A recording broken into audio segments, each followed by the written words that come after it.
Waking up after a long slumber, I found myself transmigrated into the body of a scumbag who specialized in tormenting his own sister. I realized that the original owner of this body spent every waking moment either gambling his life away or ruthlessly beating his adopted younger sister.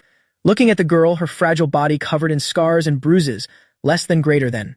I decided that I would bear the weight of this villainous reputation. Less than greater than. This person. I will save her, no matter what. Less than greater than. Before I could even gather my wits, less than greater than.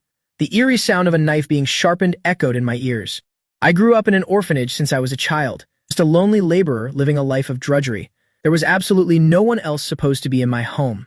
That sound. It really was someone sharpening a blade. I tried to struggle, but my body and my thoughts were as sluggish as rusted gears. Then the scraping sound abruptly ceased, followed immediately by the sound of running water. Gritting my teeth, I forced my heavy eyelids open with all my might. A sudden, harsh light pierced my pupils, bringing an instant, sharp sting. A few seconds later, my vision finally came into focus, yet the sight before me left me utterly bewildered. This was definitely not my rented room. I was lying in an unfamiliar living room, dilapidated and cramped, with empty beer cans scattered everywhere across the floor. Everything was decaying. Next to the sofa, a few flies buzzed around a half-eaten bowl of spoiled porridge, circling it in a chaotic swarm. I massaged my throbbing temples with force, suppressing the agony that felt like a hot iron piercing my skull, and struggled to crawl up from the ground. As I took my first step, my toe kicked an empty liquor bottle, sending it rolling across the broken wooden floor. Finally, it bumped into a pair of old plastic slippers with frayed edges. Following the gaze up from the thin, pale ankles bit by bit, I suddenly met the eyes of a young girl. She was wearing a worn white dress riddled with holes and stains.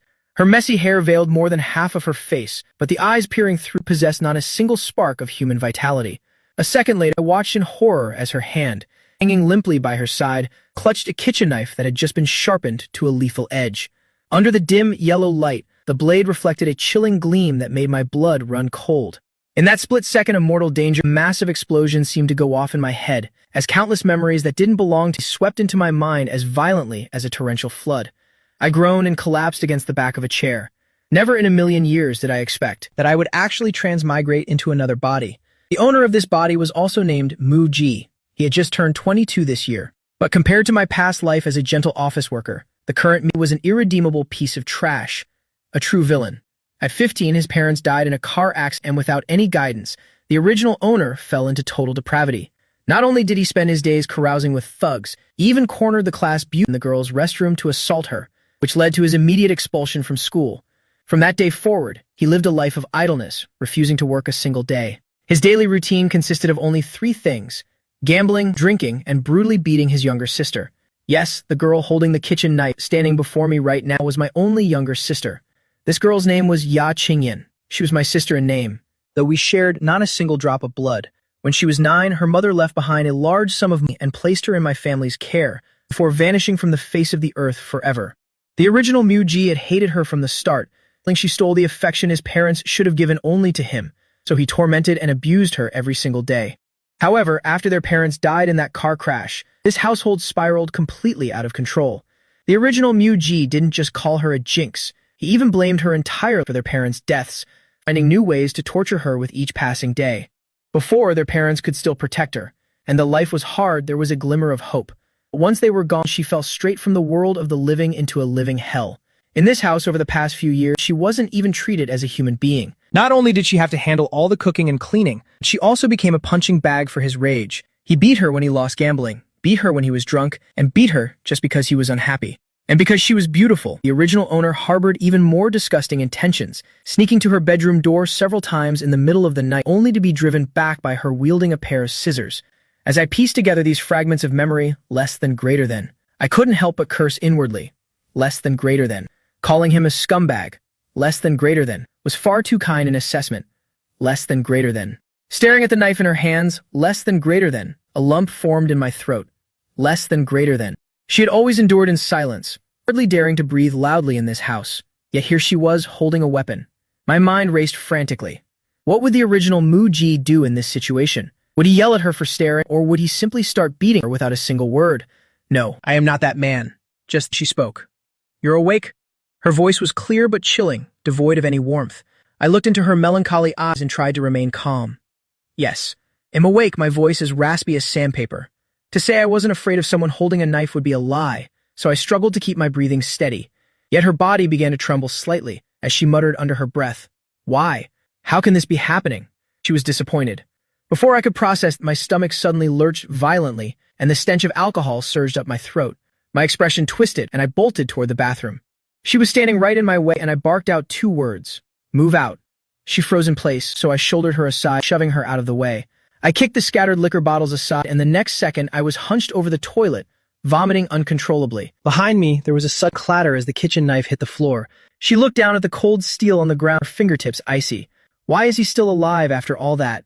I had clearly prepared everything, even researched how to dispose of the body, so why did he have to wake up? She was breaking down inside. Now that I'm awake, she won't have another chance. Even with a knife, she is no match for me. Exhausted from vomiting, I finally managed to regain some strength. My stomach was empty, but my mind felt significantly clearer. I turned on the tap to rinse my mouth and looked up into the mirror, only to freeze in disbelief the next second. The reflection in the mirror looked exactly like my physical form from my past life. Even the tiny mole at the corner of my right eye was in the exact same spot. However, this body was more robust with more defined muscular lines. Not at all as frail as I was in my previous existence. It made sense, I suppose, considering this man spent his life fighting. What a terrible start, I sighed to myself. Remembering Yak Xingyan was still outside, I looked away from the mirror and stepped out of the bathroom. She was still standing there, frozen, her eyes hollow, like a puppet that had its soul ripped away. I looked at the gleaming knife on the floor, asked with a frown, "What are you doing with that knife?" She was in a daze, calculating how best to dismember me and dump the pieces in a nearby pig farm. Pigs are scavengers. They could devour every scrap of flesh in a single night, leaving only bone. Besides, I have no relatives left in this city, so no one would care if I went missing.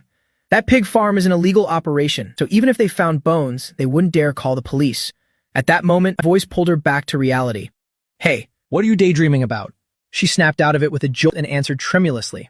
I was peeling fruit. I glanced skeptically toward the kitchen, but didn't see any fruit at all.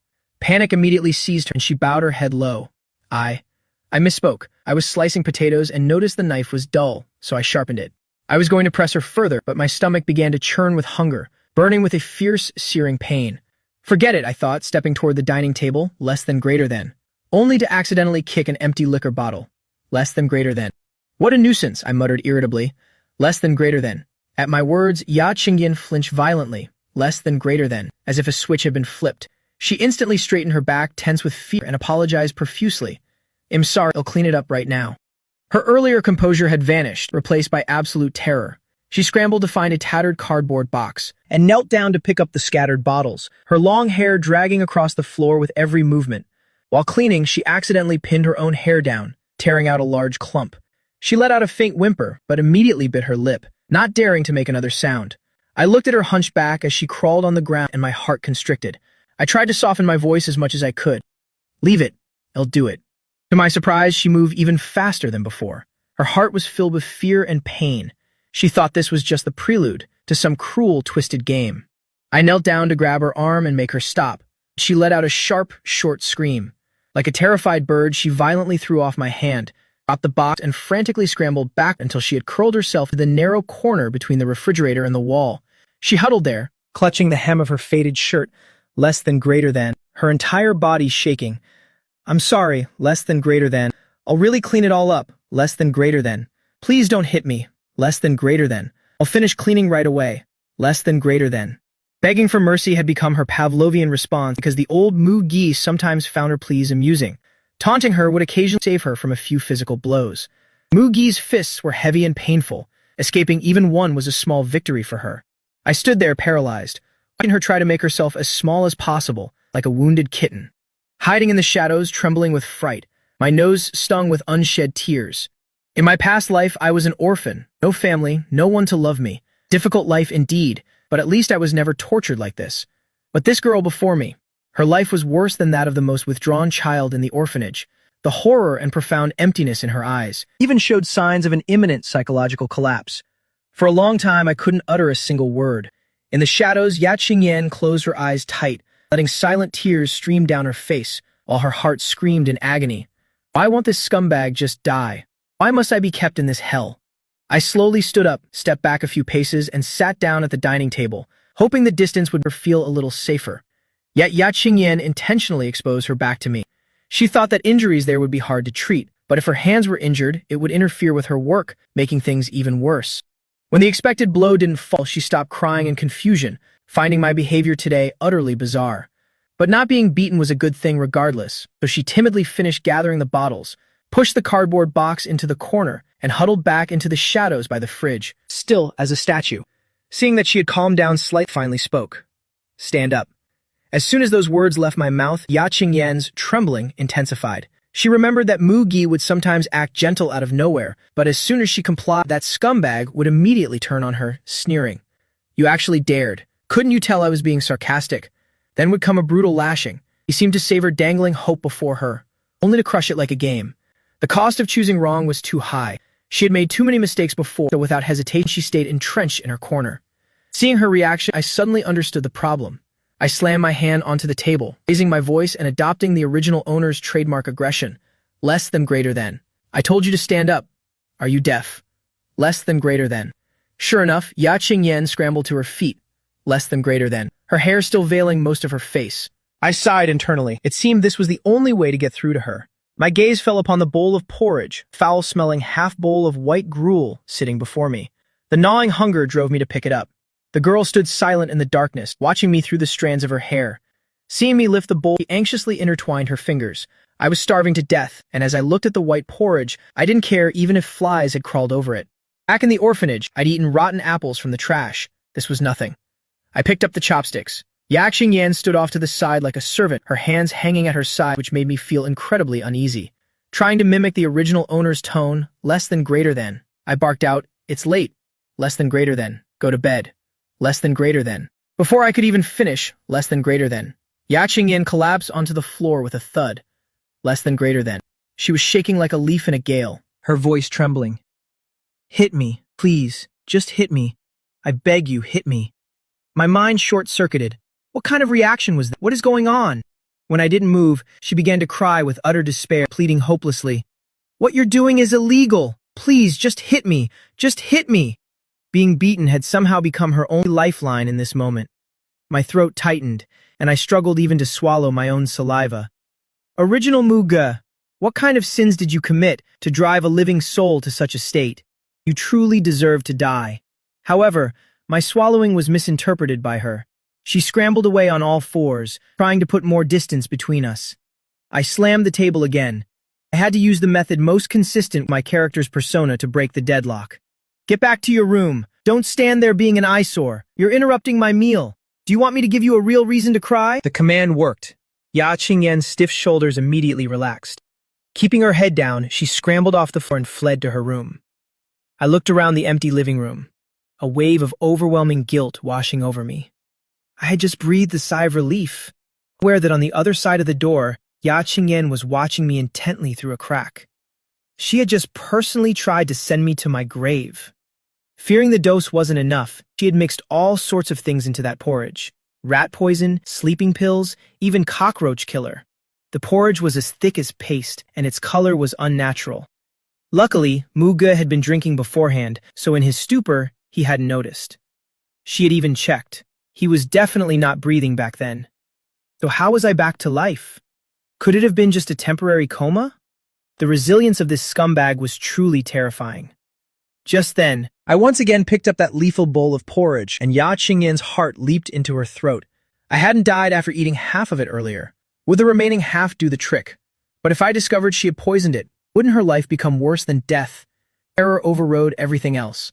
She suddenly burst through her door. Just as the porridge was about to touch my lips, she snatched the bowl away, and along with a half plate of shredded potatoes, dumped it all into the trash. "What are you doing?" I was stunned. My empty stomach let out a roar of protest, causing Ya Qingyan to retreat immediately into her corner by the fridge. She curled up into a ball, trembling. She wanted to ask herself, too, why had she lost the courage to poison me to death? Was it because of my behavior just now that gave her a glimmer of hope she shouldn't have? But in the next second, a fly suddenly dropped from the air onto the table, twitched a few times, and then went still. Then more flies began to fall, landing with soft thuds. I stared at the dead fly, then back at the kitchen knife on the floor. A terrifying thought struck me. Was the original Muji poisoned to death by this girl? My heart skipped a beat, but then I dismissed it. In my memories, she was as timid as a mouse. Where would she find the nerve? Perhaps the original owner drank himself to death. That seemed much more likely. I instinctively reached for a beer bottle nearby, intending to take a long swig, but that action alone made Ya Qingyan, who was hiding in the corner, start trembling violently again. Mu Ji was far more terrifying when drunk. She had actually thought for a moment that I had changed. How ridiculous of her. I saw her reaction and abruptly suppressed the craving in my body, tossing the beer bottle straight into the trash. I've had too much tonight. My head will be pounding tomorrow morning if I keep going. I'm done drinking, I said. Ya Qingyan's eyelashes fluttered. Alcohol was Mugi's lifeblood. He had never thrown a bottle away. This was truly unlike him. While she was still in a daze, I suddenly spoke up. Did you cook that shredded potato dish earlier? What did you season it with? It was true. Not only had she failed to kill me, but she'd been caught. Ya Qingyan's blood felt like it was turning to ice. Tense, she whispered her reply, vinegar, dried chili, and a bit of salt. That's it. Nothing else. I stared at her. Is that really all you put in? After 2 seconds of silence, suddenly laughed. You dummy. Don't you know you should add some soy sauce and sugar for flavor? What kind of cooking is that? Even a dog would jump up and cook a full meal for you if it tasted that. The tension in her nerves snapped, finally giving way to relief. Ya Qingyan almost collapsed, leaning heavily against the wall. She babbled her apologies. I'm sorry. I'm so sorry. I'll definitely remember next time. I waved her off impatiently. All right, fine. It didn't taste good anyway. Since it's gone, it's gone. At least I won't feel nauseous looking at it. Then I ordered, go to your room and sleep. You won't be getting a beating tonight. Ya Qingyan stood there, stunned. Her shock was even greater than her fear. She stared at me through her hair. The figure before her was both familiar and entirely foreign. I really had changed. She blurted out, almost as if possessed, "Who are you really?" I took a deep breath and began cleaning up the mess, unaware that behind me a cold gaze was peering through the crack of the door, pinned firmly onto my back. I expertly wiped the gleaming kitchen knife clean. It was a survival instinct it honed in my previous life.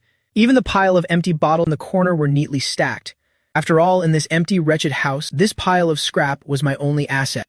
Following that, I collapsed onto the creaking wooden bed, exhausted. The room was tiny and stifling, like a boiler.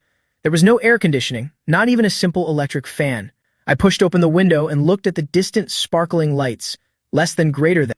Considering installing iron bars for security. Less than greater than. But then I thought better of it. Less than greater than. Even a mouse would shun this destitute house, so who would even bother breaking in?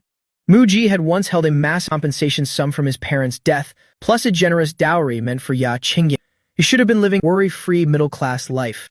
And yet the original owner was a gambler rotten to the core. He hadn't just burned millions at the gambling tables. He hadn't left a single cent to start a new life. Just then, my stomach's rumbling cut through my thoughts. I rushed into the kitchen and searched frantically, only to find that in the cupboard, there was nothing but a single potato that had already started to sprout. Could the porridge Ya Qingyan gave me earlier have been made with poison like this too? I didn't have time to overthink it. I hurriedly pulled out my phone to check my balance. The next second, I'm completely stunned. My WeChat balance is negative 3,000 yuan, less than greater than. And my Alipay balance is negative 3,000 as well, less than greater than. That's exactly 6,000 yuan in debt, plus another 20,000 yuan in gambling debts. Just in this single day, that bastard blew through 6,000 yuan. Looking at this blinding gambling history, I feel like this start is so bad I just want to swear. Then a thought suddenly flashed through my mind. Since I didn't cause this mess, maybe I should just run away and be done with it. But on second thought, you need energy to run away. Rubbing my growling stomach, I decided to find something to eat first. But both WeChat and Alipay were emptied by that scumbag a long time ago. Even the credit limit is maxed out. I placed my only hope on Ya Qingyan's tightly closed door. After all, this sister, who was forced to drop out by the original owner, had to hand over all her part-time restaurant wages to him every day. I hesitated for a long time, but eventually hunger triumphed over my conscience. I walked up to the door, mimicked the original owner's hateful tone, and knocked. "Are you asleep?" Inside the room, Ya Qingyan was staring blankly at some pills in her drawer. That was the meager amount she had saved by skimping on food every day and risking her life through beatings to keep. The sudden knock on the door made her tremble, and she hurriedly let her hair down. She wasn't asleep. She knew pretending would be useless. That monster would just keep knocking until she finally opened the door. A second later, Ya Qingyan grabbed the scissors from under her pillow and gripped them tightly. The scissors, once meant as a wedding blessing, had now become her only weapon. Just then, my cold voice echoed from outside the door. "Give me some money." Hearing the demand for money, Yan's frayed nerves suddenly relaxed, but it was followed by a wave of endless disappointment. She put the scissors on and pulled a stack of crumpled small bills from the drawer. Then she only opened the door a crack, trembling as she handed the money over. Looking down, her thin, pale arm looked strikingly frail under the light. The bills were crumpled, but a corner had been carefully smoothed out, with a single 1 yuan coin placed neatly on top. Seeing that I wasn't taking it, Yam thought I was dissatisfied with the amount and panicked. "This is really all the money I have." I remained silent, and Ya Qingyan's teeth began to chatter, hurriedly explaining, "The restaurant is closed for me tomorrow. I'll go collect scrap metal. I'll go out early to earn some more. But today, this is all there is." Hearing her teeth chat, a scene from the orphanage where I was bullied suddenly flashed in my mind. That rainy night, that older kid had forced me to hand over my only piece of bread just like this. I had huddled in the corner, trembling and utterly alone. The scene from that rainy night is so much like what's happening right now. I suddenly realized that my intention to run away was starting to waver. "Here's the money." Ya Qingyan's voice trembled, sounding as if she was on the verge of tears. I silently took the money and turned to leave. I only heard the sound of her bedroom door being slammed shut in a hurry. Back in my room, I pocketed my key and counted the money as I headed out. It was 81 yuan in total. I didn't touch the beat-up motorcycle covered in decals at the end of the alley. Instead, I chose to walk. The supermarket wasn't far, and I didn't need to be like before, revving engines with a bunch of thugs amidst residents' curses, just to find some cheap thrill. After a 10-minute walk, I stepped into a small supermarket. It was 8 p.m., and the vegetable section was empty. I only bought the cheapest dried noodles, 10 yuan worth of rice, a jar of Lao Gan Ma chili sauce, a piece of pork fat, a few eggs, and a pack of sausages. At that moment, from a small TV in the supermarket, an excited female anchor's voice rang out. Trifeng Media has released another hit short film, with views already exceeding 100 million. I glanced at the finely made-up face on the screen, then tapped on the counter. Lao Jiang, checkout. The owner, Lao Jiang, scanned for payment, his eyes showing unconcealed contempt. But I didn't care, carefully checking the amount on the receipt. After confirming there were no mistakes, I carefully tucked away the remaining 26 yuan. Carrying the bag of groceries home, I put the key in the lock and pushed the door open, only to find a light on at the entrance. I froze for a moment. I clearly remember turning off the lights when I left. In 2 lifetimes, this is the first time someone has left a light on for me. This light didn't just illuminate the darkness, it carried a burning warmth that shone directly into the depths of my heart. I walked into the living room, and my steps faltered once again. On the table sat a glass of warm water, steam fogging up the glass, with a single droplet slowly rolling down the side. I stared blankly at that water trail, feeling as though my heart had been struck by something heavy. I had intended to drink beer, but I had already thrown that beer away. Ya Qingyan must have noticed, and that's why she poured this water for me. In my past life, my greatest wish was to have a family, to have relatives. Everything this body had so easily, less than greater than. He had discarded like trash, less than greater than. The original owner was truly a scumbag, less than greater than. Treating such a good sister like that, less than greater than. I tried to suppress the rising emotions in my chest, less than greater than, as I picked up the glass. But just before drinking, I brought it to my nose to sniff it. After all, colorless and odorless poison is almost non-existent. The warm water flowed down my throat, bringing a strange sense of comfort. But I immediately became vigilant again. Staying here could be life-threatening, so I absolutely couldn't go soft. I decided to treat this as a farewell meal. I took the ingredients into the kitchen, used the freshly sharpened knife to cut the pork fat, and rendered it into lard. Then I minced the lean meat, frying it with the lard and Lao Gan Ma chili sauce. After scooping out the meat sauce, I started boiling the noodles. In no time, 2 steaming bowls of lard-mixed noodles were ready, with sausages and fried eggs on top, smelling delicious. I devoured 1 bowl, finally feeling a bit of warmth in my empty stomach. Then I carried the other to Ya Qingyan's room. I took a deep breath, switched to the original owner's impatient tone, and knocked. "Come eat." Ya Qingyan's terrified voice came from inside as she cautiously opened the door a crack. A fragrant bowl of noodles sat at the door, topped with a fried egg and a sausage. She asked in disbelief, Is this for me?" I returned to the dining table, eating while muttering curses. Nonsense. If you starve and get sick, who's going to earn money for me? I'm in a good mood today, so I'm granting you this. Make sure you bring home plenty of money tomorrow. I secretly planned that while she was out collecting scrap tomorrow, I would take the chance to slip away. But just as that thought occurred to me, I turned my head back and my heart sank.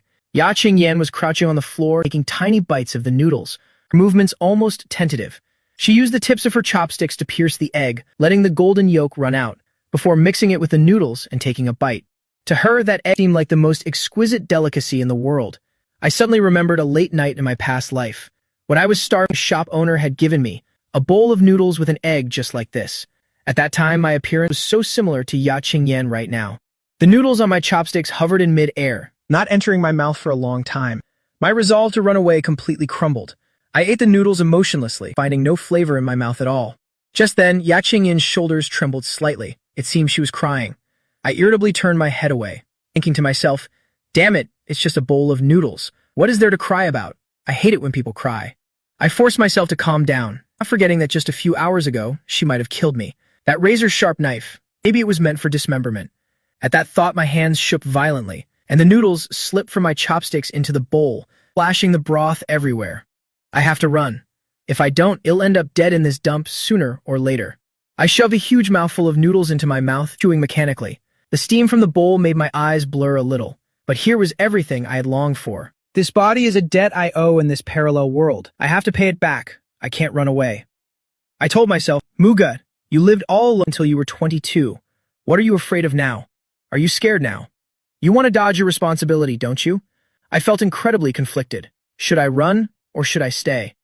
My logic screamed for me to leave immediately, but my mind kept replaying that lamp, that glass of water, and that thin figure trembling while eating noodles. After finishing the dishes, I saw Ya Qingyin still crouching by the door, sipping the broth. I could only use a coarse tone to hide the turmoil in my heart. Give me the bowl. Wash it yourself once you're done.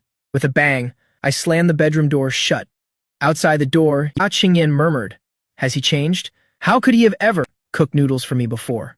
Inside the room, I leaned against the door and pulled out a coin. Since this life was a stroke of luck, then I might as well use the original owner's way and gamble on it one last time. I decided to leave my fate to heaven. Heads I stay, tails I leave. I flicked it hard with my thumb, and the coin spun through the air. Slap.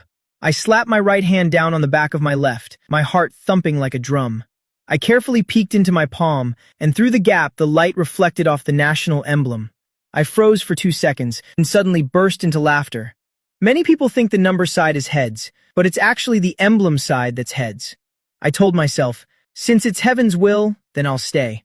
This is my debt. I'll pay it back bit by bit. Lying on the stiff wooden bed, I began to sort through the mess. First, the rent is due in 7 days. The timing is tight. Time is very pressing. Second, I need to earn enough for Ya Qingyan's tuition next term to get her back into school. She shouldn't be buried in this mud. Finally, I have to improve her life, but everything must be handled carefully. I can't let her notice the change in me. With those plans in mind, I fell into a deep sleep. Sleep was surprisingly peaceful. Waking up the next day, I stared at the unfamiliar ceiling, remembering that I had transmigrated. Washing up, I noticed my toothbrush was new, while Ya Qingyan's bristles were completely worn out. My heart felt a sharp pang of pain again.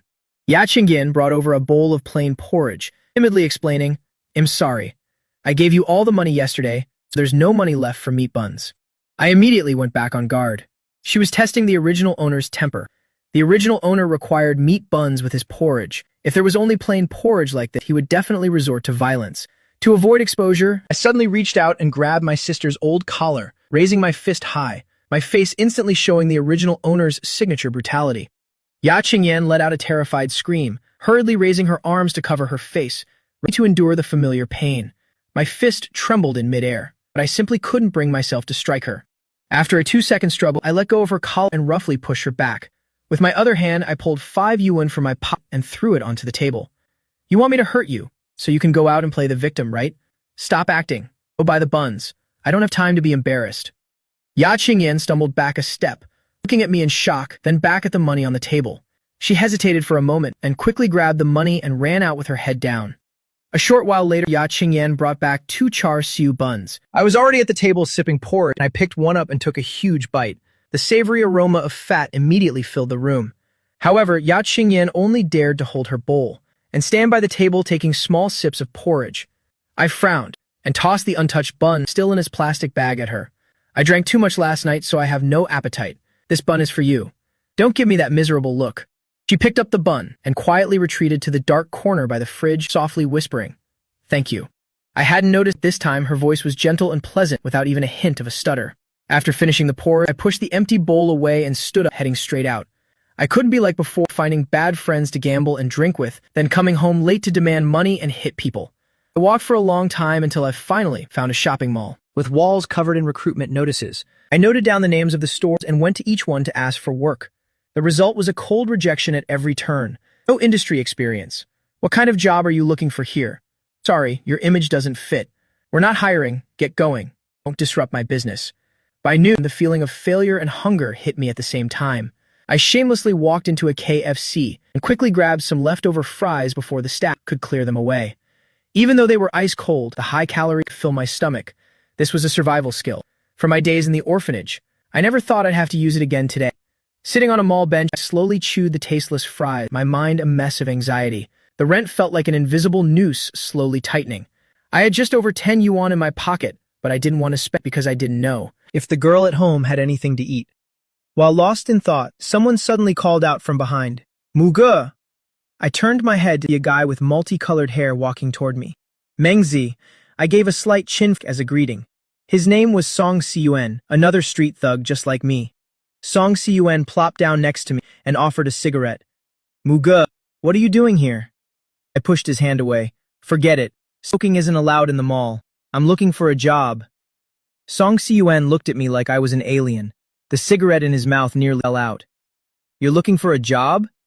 He pretended to look up at the sky, his face full of disbelief. "The sun didn't rise in the west today, did it?" I chuckled. "How could you even see the sun from inside a mall?" He stared at me for a few seconds, then slapped his thigh as if realizing, "I get it. Muge, you lost everything again, didn't you? Short on cash again?" How many times have I told you? You lose 9 out of 10 games. It's best not to touch it. I put my arm around him. I know, Mengzi is right. I'll listen to you from now on. No more gambling. Sooner or later, I'd end up burning my whole life away on that.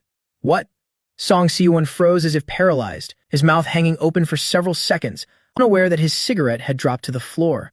A second later, he snapped out of it, staring at me, letting out a cry of shock from his throat. "What the hell?" I scowled, tried to speak a little more civilized, but Song Siyuan jumped up instantly, looking me up and down as if searching for something strange on my face. "Muge, you haven't been possessed by something, have you?"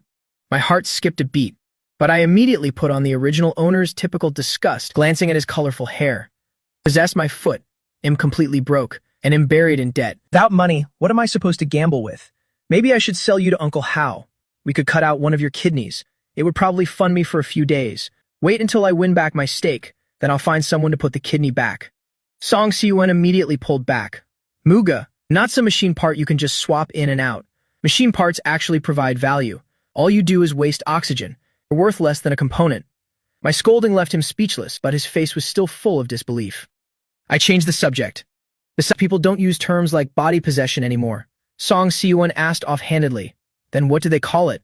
I said mysteriously, "In passing my cultivation and precious experience to you. The price is that your memories will gradually disappear." Song Siyuan was stunned by my words, then laughed and cursed. "Isn't that just possession anyway?" He quickly changed his tone. "But Muge, if you're really short on cash, less than greater than, just go find that girl. Sun Yu. Less than greater than, just a little bit of what slips through her fingers. Less than greater than, would be enough for you to live it up for a while." I said irritably, "Mengzi, can you use your brain for a second? You think I'd dare take that money? Sun Yu's father is Sun Hao, the very same Uncle Hao who's a loan shark. The original owner, knowing how to fight and fearing nothing, often helped him with dirty debt collection jobs and was highly valued by him. Sun Yu clung to the original owner every day, which made Sun Hao so angry his eyes nearly popped. I analyzed coldly. First, Sun Yu is grounded by Uncle Hao. Am I supposed to climb over walls to find her? Second, taking money from Sun Yu is like reaching directly into Uncle Hao's pocket. Besides, Uncle Hao warned me to stay away from her. Do you want me to experience his methods?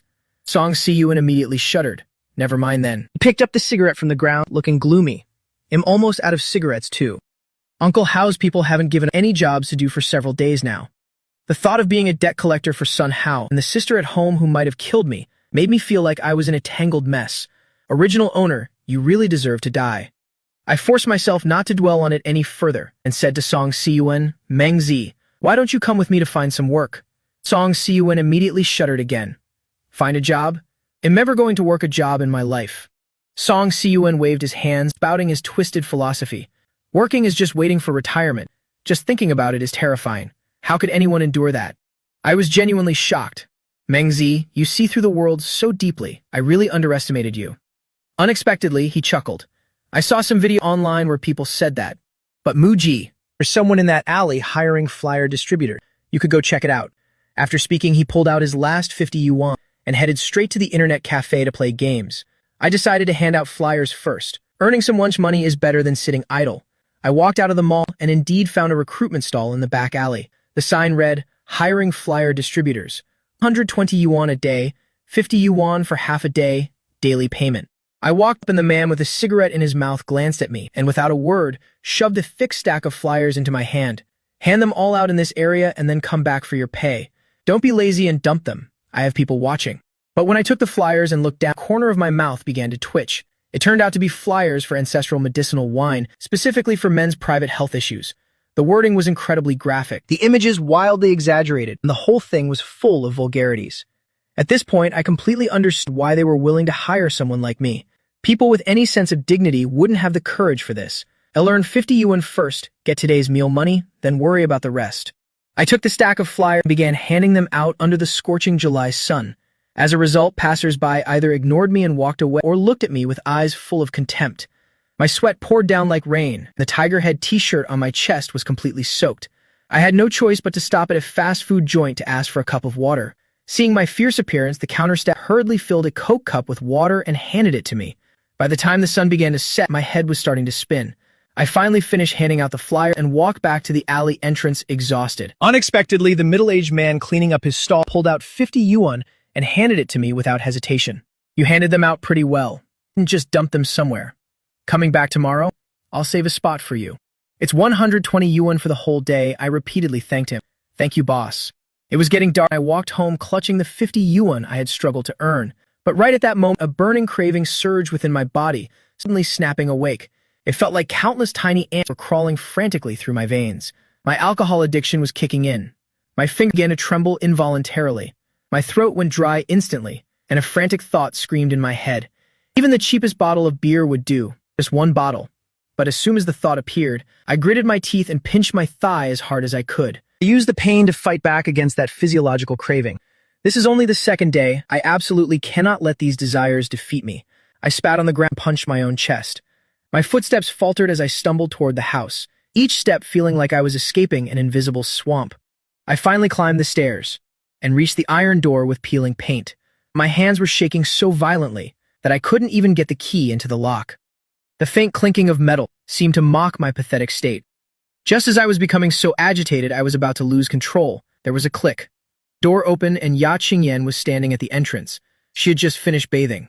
What stunned me was the warm yellow light spilling from the room, along with a glass of hot water on the dining table, a large bowl of plain porridge, a plate of boiled pork head meat, and 2 steamed buns. I froze at the porch, and the burning alcohol addiction in my body, as if hitting a warm wall, gradually faded away. In this moment, I suddenly realized I only had a place to stay, not a home. But now behind this door there was light, there was food, and there was a younger sister. This was the glimmer of light that in both my lives, less than greater than, I could only ever touch in my dreams. Less than greater than. Seeing me daze, Ya Qingyan, less than greater than, warily backed away. Less than greater than. "Wait," I called out to her. Her body trembled. Is something wrong?"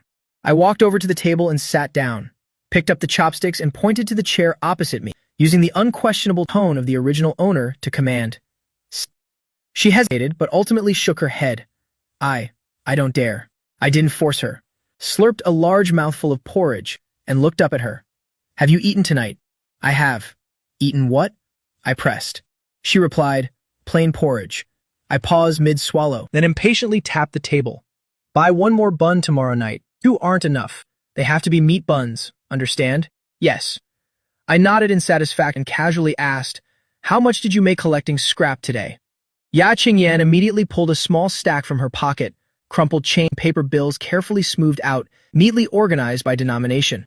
She handed it over with both hands, her thin wrists showing bone. But I didn't take it. I just watched her being so incredibly cautious, and in my heart, a bitter ache of pity surged. She's only 16 years old. She should be a pampered little princess. Instead, she has to take care of me, even rummaging through filthy trash for scrap, just to exchange it for these few crumpled yuan, and then tremblingly hand it over to me, out of fear of getting beaten. Seeing me dazed, her hands remained extended, not daring to pull back. I sighed inwardly. I waved my hand dismissively. 40. That's an unlucky number. Keep it for yourself so your bad luck doesn't rub off on me. Ya Qingyan suddenly looked up, glancing at me quickly, a flicker of emotion passing through the depths of her eyes. I immediately frowned, feigning disdain, as if I truly just hated that number. Only then did she slowly pull her hands back, carefully putting the money back into her pocket. Worked all day and only got that much? I cleared my throat, my voice remaining as stiff as before. Don't go out digging through trash cans tomorrow. Ya Qingyan looked at me in confusion. Don't go anymore? I suddenly raised my voice. I'm a well-known figure on this street. You picking up trash outside is making me lose face. Then I started making up a story about meeting Song Xiyuan today. That brat said he saw you out there, picking up trash, and he mocked me for half the day. As expected, Ya Qingyan bowed her head apologetically. I'm sorry I made you lose face. If you know that, then don't go. I snorted coldly. Stay home for me tomorrow, and make sure you clean the house properly. It's so messy that flies are about to nest here. Unexpectedly, she stayed silent for a few seconds, fidgeting with her shirt, and whispered, But our rent is about to expire. The landlord said he'll evict us if we can't pay. 1,000+ yuan is nothing. I scoffed, putting on a reckless air. Who are you looking down on? I have my own ways. Honestly, I was worried sick inside. If I only relied on handing out flyers, it would take over 10 days without eating or drinking to save enough.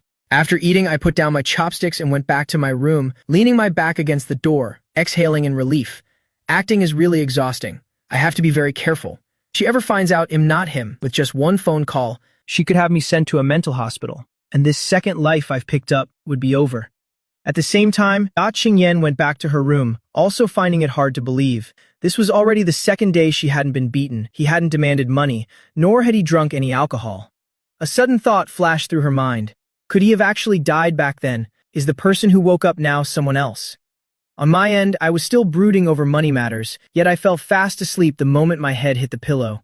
Waking up the next morning, I walked out of the bedroom and saw Ya Qingyan at the door. She was preparing to go out. I immediately frowned, my voice showing clear dissatisfaction. What are you doing? Didn't I tell you not to go picking up trash? Ya Qingyan explained hurriedly. No, it's not that. I'm just going out to buy buns. Only then did I relax my face, and while yawning loudly, I said, Then buy me a carton of milk while you're at it. Having said that, I shuffled my slippers toward the bath. However, Ya Qingyan stood stunned in place. Hadn't he said before that milk was only for children and women? Although full of doubt, she still nodded in agreement. Yes, I'll be right back. Breakfast shop owner, Wei Feng, picked up a carton of milk, her voice dripping with contempt.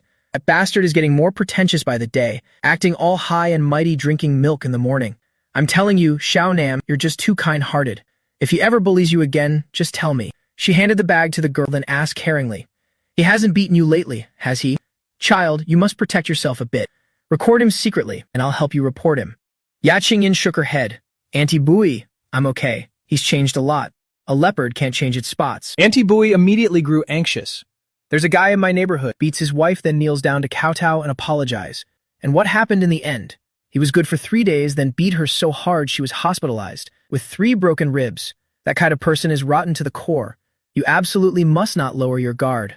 Auntie Bui's words were like a bucket of cold water, instantly dousing the flicker of hope that had just begun to spark in Ya Qingyan's heart. She didn't dare think further. What if he was still the same person? Back at the house, I saw her return and asked, It was just buying buns. Why did it take so long? Ya Qingyan lied. It was crowded, so I had to wait in line. I pointed to the table. Let's eat. Porridge and 2 sets of bowls and chopsticks were already on the table, even the leftover pork head meat from last night. Seeing her daze, I sat down and slurped my porridge. What do you have to be standing to eat? Ya Qingyan hesitated for a moment, thinking of Auntie Bu's warning, and ultimately didn't dare move. She picked up her bowl, habitually retreating into the shadows next to the refrigerator. I didn't bother with her anymore, took the bag, opened the milk, and poked the straw in. Just as I brought it to my lips, my movement suddenly stopped. I frowned and clicked my tongue in disgust. The next second, I suddenly looked up, staring toward Ya Qingyan with an unfriendly tone. This menu milk smells fishy. I've never drunk this in my life. Don't you know that? Ya Qingyan stopped eating immediately. Her body stiffened, the blood in her body seemingly turning cold. As expected, it was happening. He was looking for an excuse, and next would be smashing things and throwing punches. What Auntie Bu said was absolutely right. Fear like cold seawater immediately submerged her, and Ya Qingyan couldn't stop trembling, fingers gripping the rim of the bowl tightly. She even sensed that in the next second, that milk carton would be hurled straight at her face. However, I just grew impatient and pushed the milk carton toward the edge of the table, where she was sitting, my tone aggressive. Taste it yourself and see if it's fishy. It's terrible. It's a reward for you. Take it quickly. Don't leave it here to annoy me. Ya Qingyan was completely dazed. She stared at that milk carton, then back at me as I was focused on slurping my porridge. Didn't you want to hit me? Did he just give it to me because he thought it was bad? She carefully reached out, taking the milk carton that still held a bit of warmth from my hand, and took a tiny sip. The milk's aroma spread through her mouth, bringing with it a subtle sweetness. This was a luxury flavor she hadn't tasted in a long time. Was it really because he thought it was bad? A bolder hypothesis uncontrollably surfaced in her mind. Could he be using this method to let her drink the milk? But she immediately extinguished that thought. Ya Qingyan, oh Ya Qingyan, don't be so sentimental and delude yourself. After finishing the meal, pointed to the plate of meat on the table. Throw this away. Buy some new ones tonight. I don't want to be eating leftovers every day. As soon as I spoke, I hurried out, the iron door slamming shut. Ya Qingyan stood waiting for a long time, and only after making sure I wouldn't return did she dare go to the table, finish the milk, and quietly ate all the remaining pork head meat. Her stomach was full, but her mind was in a turmoil. As for me, I had walked for a full half hour, arriving at the place where I handed out flyers yesterday and sat on the curb to wait. There was no other way. I felt that Ya Qingyan's wariness had increased again. Whenever I was home, she didn't dare sit at the table, so I had to give her some private space. Finally, the middle-aged man arrived on his bicycle, and seeing that I had been waiting early, he was slightly surprised. He glanced at my slippers and loafers and flicked a cigarette over. Ha! You're early, kid. I took the cigarette and tucked it behind my ear. Thanks, Uncle. I'll work first and smoke once I'm done. I want to finish early to get home in time for dinner. When I said the words get home, even my own heart felt a strange stir. The man laughed meaningfully. Got someone cooking for you at home? I wouldn't have guessed. I understood his implication and could only manage a wry smile. Yes, I do. Then the man handed me a stack of flyers. Same rules as before, clear this area out. The sunlight was extremely harsh. The t-shirt on my back never had a chance to dry. Luckily, with yesterday's experience, my speed was much faster today. At dusk, I dragged my feverish body back to the alley entrance, and the man counted out 120 yuan and gave it to me. I took the money and asked, "Meet someone tomorrow too, uncle." To my surprise, the man shook his head and blew a ring of smoke. The boss said the results haven't been good these past 2 days. This shop isn't handing them out anymore. I was immediately disappointed. Unemployed already? But then I thought, in this day and age, using this method for advertising, it's only natural that the results are poor. I said my and turned to leave. Wait! The man suddenly called me back and I turned around. His gaze rested on my straight back. Do you really want to find a job? My eyes lit up and I nodded vigorously. He asked again, can you endure hardship? I continued to nod. Only then did the man give me a phone number. Call this number tomorrow morning. Just say old 2 referred you. Whether it works out or not is up to you. I immediately saved the number, thanked him, thrust my hands into my pocket and walked home clutching the 120 yuan I'd just earned. This amount was barely anything. Rent day was fast approaching and it was worrying me to death. I took a few turns in the maze-like alley and found a shop. The sign where only 2 words were lit. ExpressNet. As soon as I pushed the door open, the smell of sweat, instant news, and foot odor hit me square in the face. The machines here were ancient and the keyboards were greasy with oil, but it had one advantage. It was cheap. Less than. Only 3 yuan per hour. Less than. Sure enough, after just a few steps, less than. I saw a head. Less than. With so many colors, it looked like a light spectrum. Less than. Song Siyuan was sitting there with his mouth agape. Less than. Watching a streamer dance and sending comments. I walked over and slapped that rainbow head hard. Stop topping up. Save your money for food. Song Siyuan was about to explode in anger, but seeing it was me, he immediately softened. Brother Mu, why are you here? I replied irritably. I'm afraid you will die in this internet cafe and ruin the owner's business. He pouted.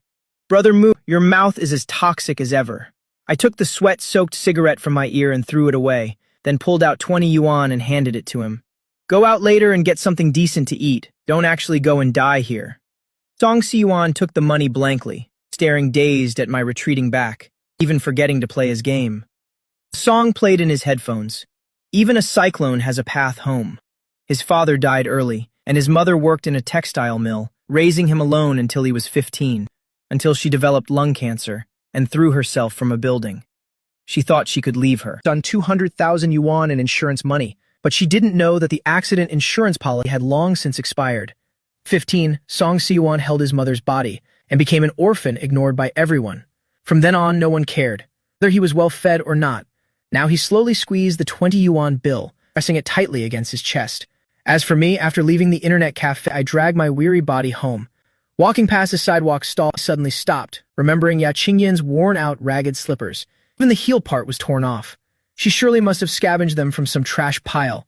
I gripped the last 100 yuan bill in my pocket and sat down, picking out a pair of pink slippers and 2 toothbrushes. The old stall owner's eyes were drowsy as he listened to a radio blaring a shrill sound. That's 20 yuan total. The radio was playing a news broadcast. I paid and walked home with a plastic bag. Unexpectedly, passing a convenience store, less than greater than. I caught sight of various bottles of alcohol on the shelves. Less than greater than. The craving in my body immediately surged. Less than greater than. My throat went dry. Less than greater than. And my fingers clenched uncontrollably. I closed my eyes tightly, cursing inwardly. You're dirt poor. Why are you even thinking about drinking? Only then did I force myself to look away and return to the building, that gray apartment complex. But just as I reached the second floor, I stopped right in front of my door, leaning against the cold wall and panting. Cold sweat trickled down my forehead, and the alcohol addiction made my hands shake incessantly. The sound sensor light flickered out, leaving only the sound of suppressed, ragged breathing in the dark. I don't know how long passed before the addiction finally began to subside. I rubbed my face hard with my hand and inserted the key into the lock. With a click, the door opened, and immediately, the warm yellow light and the aroma of food rushed over me, like entering a different world. To my surprise, everything in the house had been refreshed. The stains on the furniture were gone, the floor and windows were scrubbed clean, even the dingy curtains had been washed, and the spice jars in the kitchen even neatly arranged in order. Ya Qingyan had finished cooking the porridge, and had bought some beef cheek meat and 3 buns. My hands were still shaking slightly, as I handed her the plastic bag. You've been behaving quite well lately. She fell silent for a few seconds, reaching out to take the very light bag, opened it with her head bowed. Inside were pink plastic slippers featuring snow-white, crude slippers, obviously from a sidewalk stall, and next to them lay 2 toothbrushes. She stared at that pink color for a long time, her long hair falling down to hide her expression. Then her fingers slowly tightened, clutching the bag handles in her palm. She whispered, "Thank you." I sat down to eat my porridge, pointing to the chair opposite me. "Sit down. Less than greater than. I have something to tell you." Less than greater than. She hesitated a moment before tiptoeing over, less than greater than, only daring a perch on the edge of the chair. Less than greater than. Right then, less than greater than. I said while slurping porridge, "I've thought it over. You have to go back to school. Don't go out waitressing anymore tomorrow. Use your time to study properly. Only with an education can you earn more money later." Ya Qingyan shuddered slightly. The words "go to school" for her felt as distant as a story from a previous life. To her surprise, I pointed at her and laughed loudly. Less than greater than. Wait until you graduate from university. Less than greater than. You'll have to bring back 1 million yuan before you're allowed to leave. Less than greater than. If you can't earn it, then as a sister. Less than greater than. I'll stick to you for the rest of my life. Less than greater than. As soon as those words left my mouth, a deadly silence fell over the room. A long time later, Ya Qingyan finally regained her composure, fidgeting with her shirt as she whispered, "Yeah, I understand." I finished 2 meat buns, left the third one on the table, put down my chopsticks, and went straight to my room.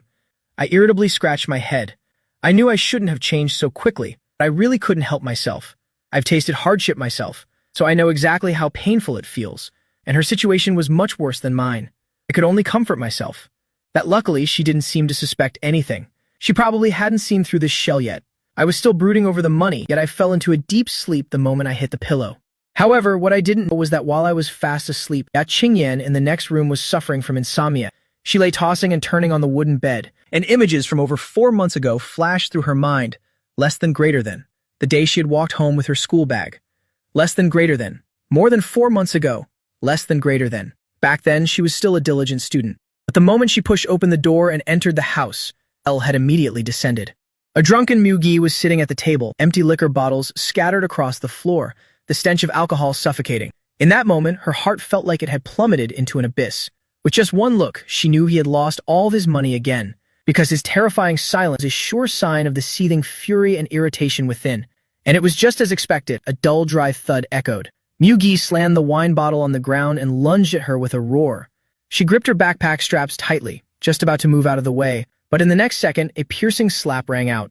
A slap landed squarely on her face without warning. The force was so strong, it sent her staggering to the side. In an instant, her mouth was filled with a metallic, rusty taste of blood.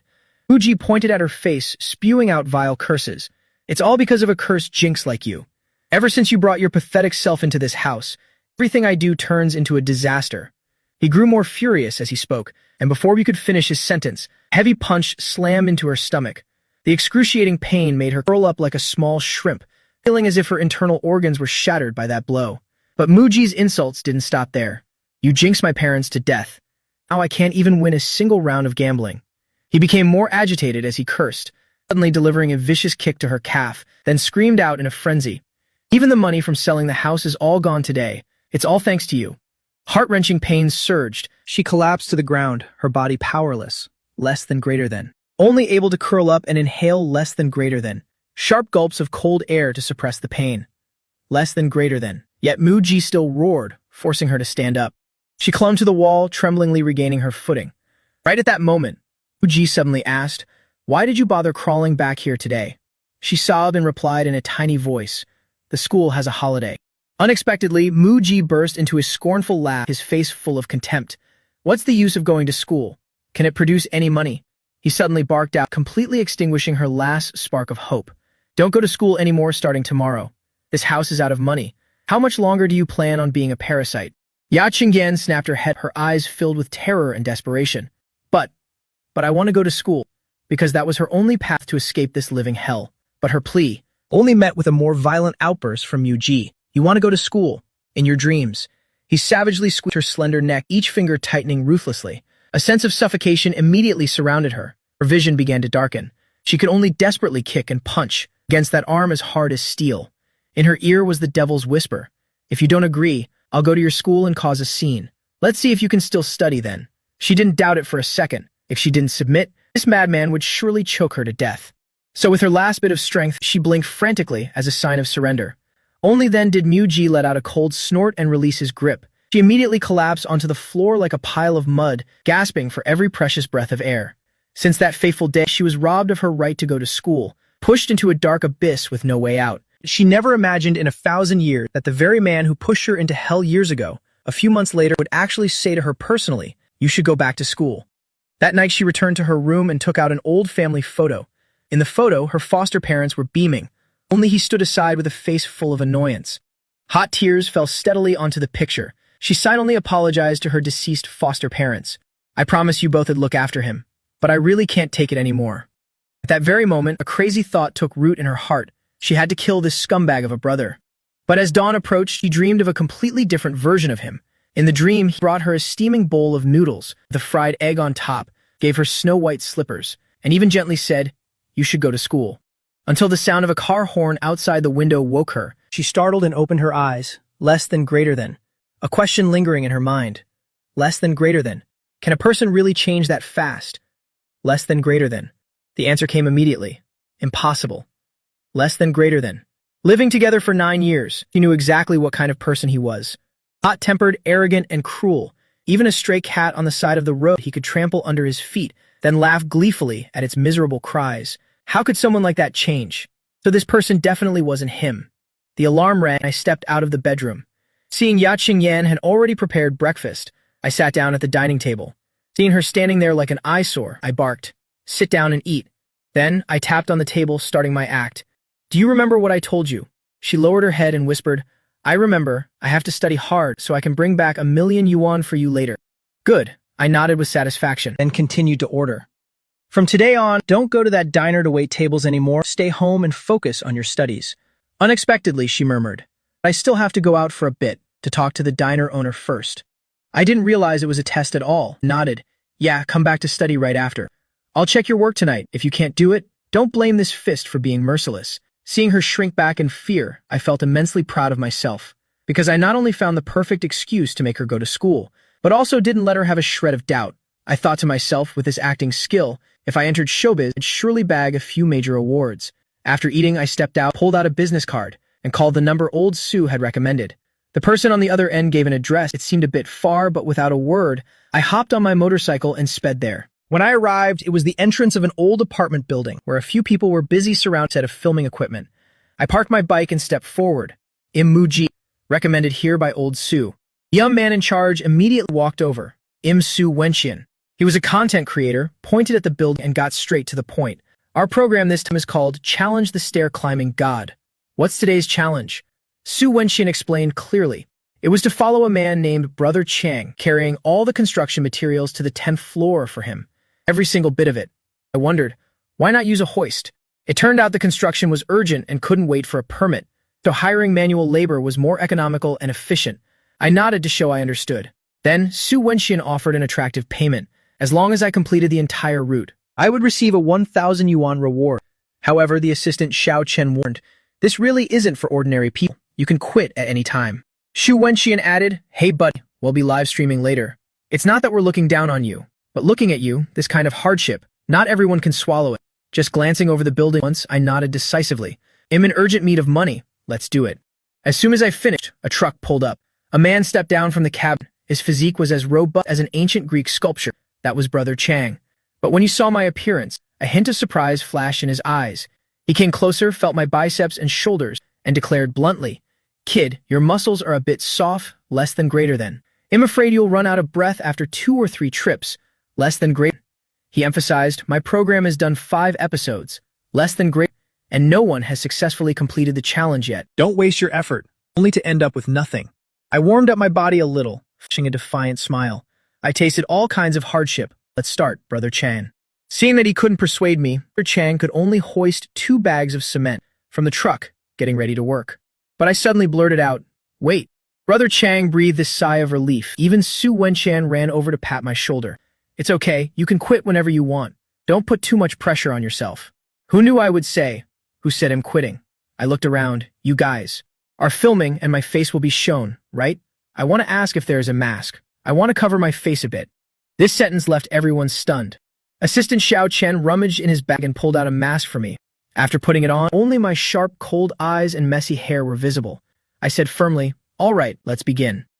The next second, cameraman turned on his phone and the live stream began. Comments immediately appeared on the screen.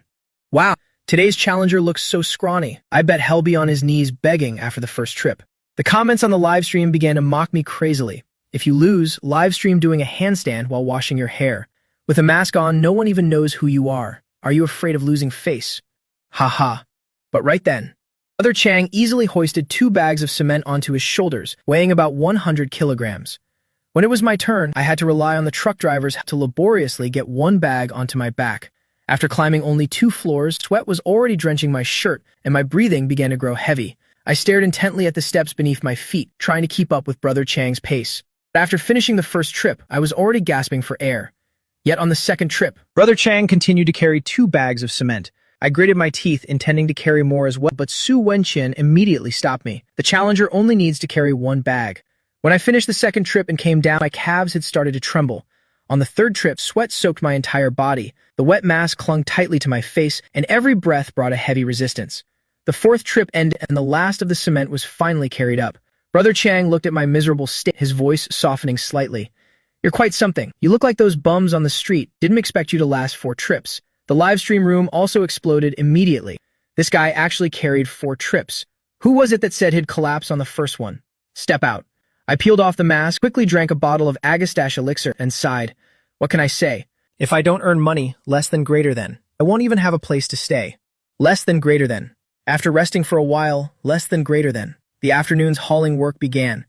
Less than greater than. I felt like these legs no longer belonged to me.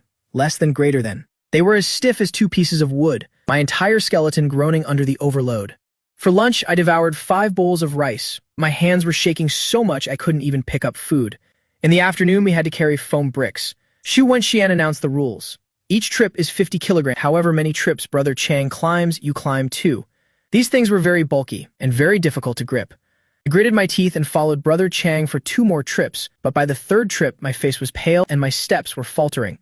As I went up, my whole body started to sway as if about to fall. Xu Wenxian saw I had reached my limit. Afraid something would happen, he urged. Just forget it. Let's stop here for today. But I suddenly glared at him, my eyes flashing with an extreme stubbornness, roaring 3 words, I can do it. This chance to earn 1,000 yuan a day, I absolutely could not miss, as long as I got enough for this month's rent. Ya Qingyan and I wouldn't have to live on the streets. Su Wenxian said, consider yourself half successful. I'll give you 500. But I shook my head decisively. He was anxious. Look at you, you can't even walk straight. There's at least 3 trips left. You can't handle it. But in my mind, the image of Ya Qingyan appeared. Her pitiful look as she crouched by the door eating noodles. I gritted my teeth and screamed, I can do it. I can definitely do it. I was like a raging beast carrying the tied-up bricks, painfully crawling up each step. My shoes were soaked with sweat, each step leaving a damp mark on the ground. My whole body was shaking violently, my gasping breath echoing through the hallway like an old bellows. The mask was stuck to my face, less than greater than. Each inhale as painful as a form of torture. Less than greater than. I clung tightly to the railing, less than greater than. Wheezing to the cameraman, "Please take off the mask for me, I can't breathe anymore." The live stream room exploded instantly. The camera lens zoomed in. Let's see what this guy really looks like. He's truly risking his life. This is way beyond the script, right? The next second, the lens captured my face for the first time. A face drenched in sweat, pale and expressionless. The look on it was fierce and distorted with pain. Even Su Wenxian was terrified, watched and advised again.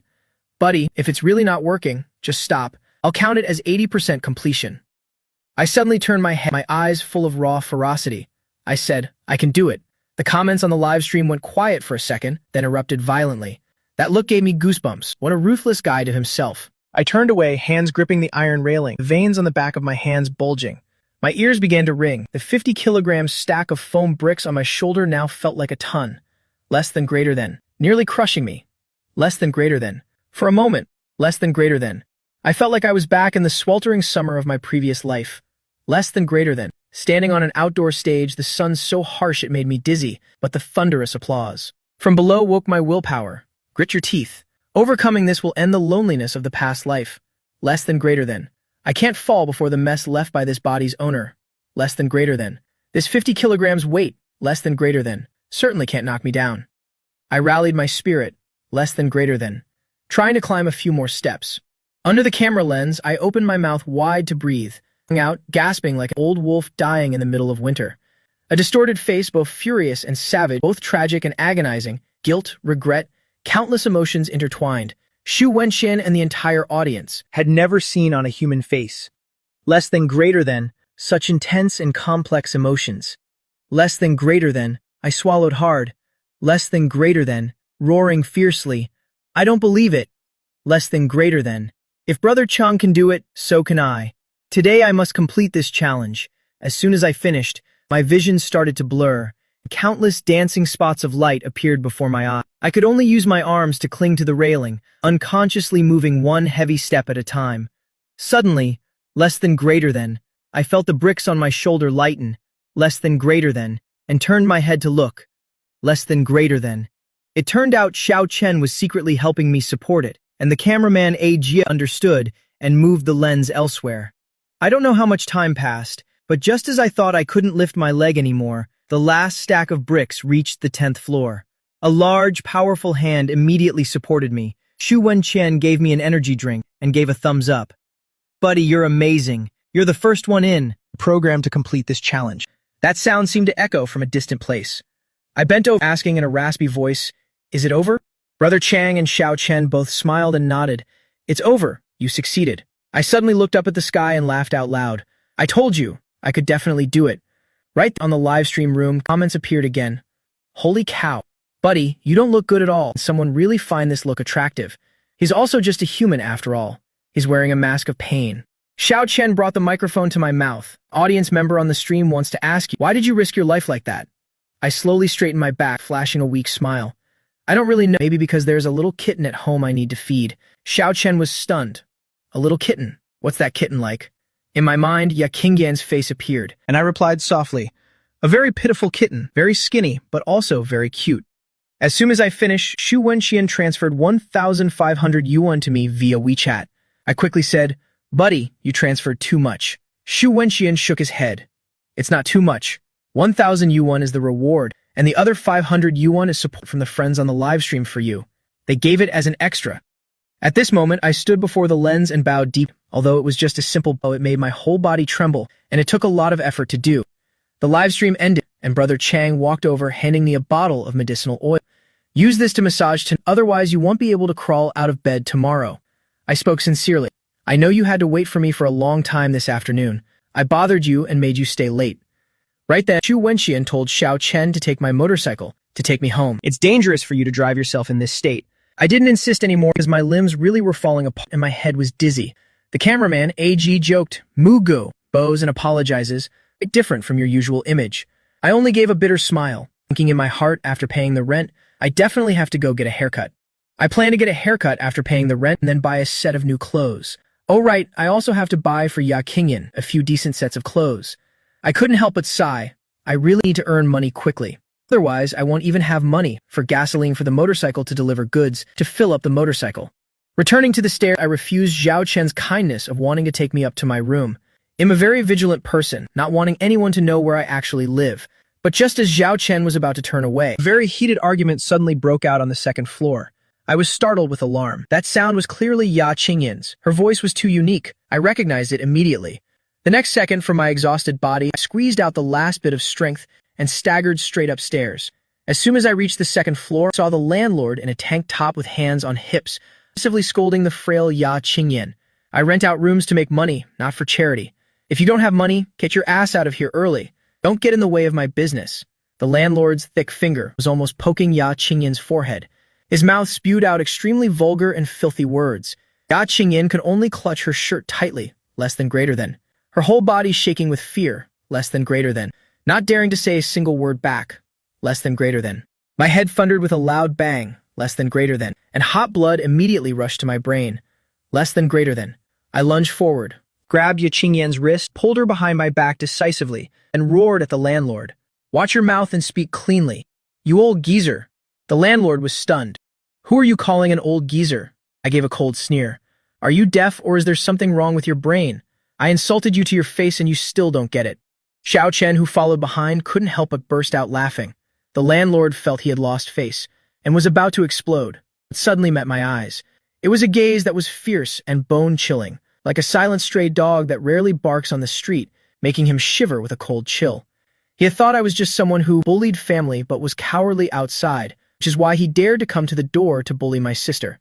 But my appearance now made him feel a bit afraid. His intimidating aura immediately dropped by 30%, but his mouth was still stubborn. Bye, Muji, you little brat. I'll wait 2 more days. If I don't see the money, then you can go sleep on the street together. No need to wait. I interrupted him and took out my phone, immediately transferring 1,200 yuan, not a single cent short for the rent. Then I took a step forward, using a threatening tone to warn him. From now on, I will pay the rent on time, but if you ever dare to take advantage of when I'm not home to come over here and bully my sister, then don't blame me if these fists are merciless. The landlord received the money, and only then did he mutter some curses and leave. Ya Qingyan breathed a sigh of relief and softly asked me, Appa, where did this money come from? I pointed towards Xiao Chen. I borrowed it from a friend. Ya Qingyan hurriedly said to Xiao Chen, Thank you so much. Xiao Chen gave me a meaningful smile, then whispered, Muji, it seems your little kitten has grown up quite a bit. I gave a forced, awkward laugh. Ya Qingyan mustered up her courage and spoke. Maybe, would you like to stay and have dinner with us? Xiao Chen hurriedly waved his hand. No, I can't. I have to go back to work overtime. Muga, get some good rest. Because I was so exhausted, I didn't even notice that today. Ya Qingyan was talking much more than usual. I lazily waved goodbye to Xiao Chen, turned to tell her, it's done. Let's go inside and eat. Ya Qingyan nodded, but a feeling she had never felt before surged within her heart. I dragged my worn-out body and plopped down at the table, feeling as though every bone in my body had been disassembled and put back together. Actually, I usually like eating noodles in the evening, but ironically, the original owner of this body only likes sipping porridge, so only a single bowl of plain white porridge was on the table. I just wanted to eat quickly and be done with it, but the moment I picked up the bowl, my arms were trembling like leaves in the wind, to the point I couldn't even hold the bowl steady. The next second, the bowl slipped with a loud clang, hot porridge splashing all over the table. I thought Ya Qingyan would be frightened, but unexpectedly she stood up immediately. Let me get you another bowl, Oppa. It'll white the table in a bit. I was suddenly stunned, because her voice no longer held that cowering, cautious tone from before, but was instead a bit more natural. I nodded, watching her walk quickly into the kitchen, but the moment she turned away, I couldn't hold on any longer. My eyelids felt like lead, my head tilted back, and I simply collapsed on the chair and fell fast asleep. I didn't even have time to see Ya Qingyan returning with a fresh bowl of porridge, seeing someone with a deathly pale face, hair matted with sweat, even his shirt encrusted with a layer of dried salt. She just stood there silently holding the bowl of porridge. Then, looking at my sleeping face, a smile suddenly appeared on her lips that no one could truly fathom. It seemed she was curious about what kind of person I used to be and how I ended up here. By the time I woke up, I found myself lying on the bed in the bedroom. The corner of a blanket was neatly tucked over my navel. If they say only one leaf remained in the world, then that leaf would surely be found on the navel of a person from Susha. But I was a little puzzled. I clearly fell asleep on the chair yesterday. So how did I get to bed? There were only Ya Qingyan and I in the house. If I didn't crawl up here myself, did Ya Qingyan support me and bring me in? I scratched my head, thinking to myself, could that girl really be that kind? Suddenly it hit me. She must be afraid I'll hit her when I wake up. So she's trying to get on my good side like this. I turned over to get out of bed, and my entire body ached as if I'd been run over by a tractor. The bottle of medicinal wine Brother Chang gave me was still in my pocket, but I was in too much pain to even apply it. So I slowly dragged myself out of the room, only to find the living room dead silent. White porridge and steamed buns were already set on the dining table, but Ya Qingyan was nowhere to be found.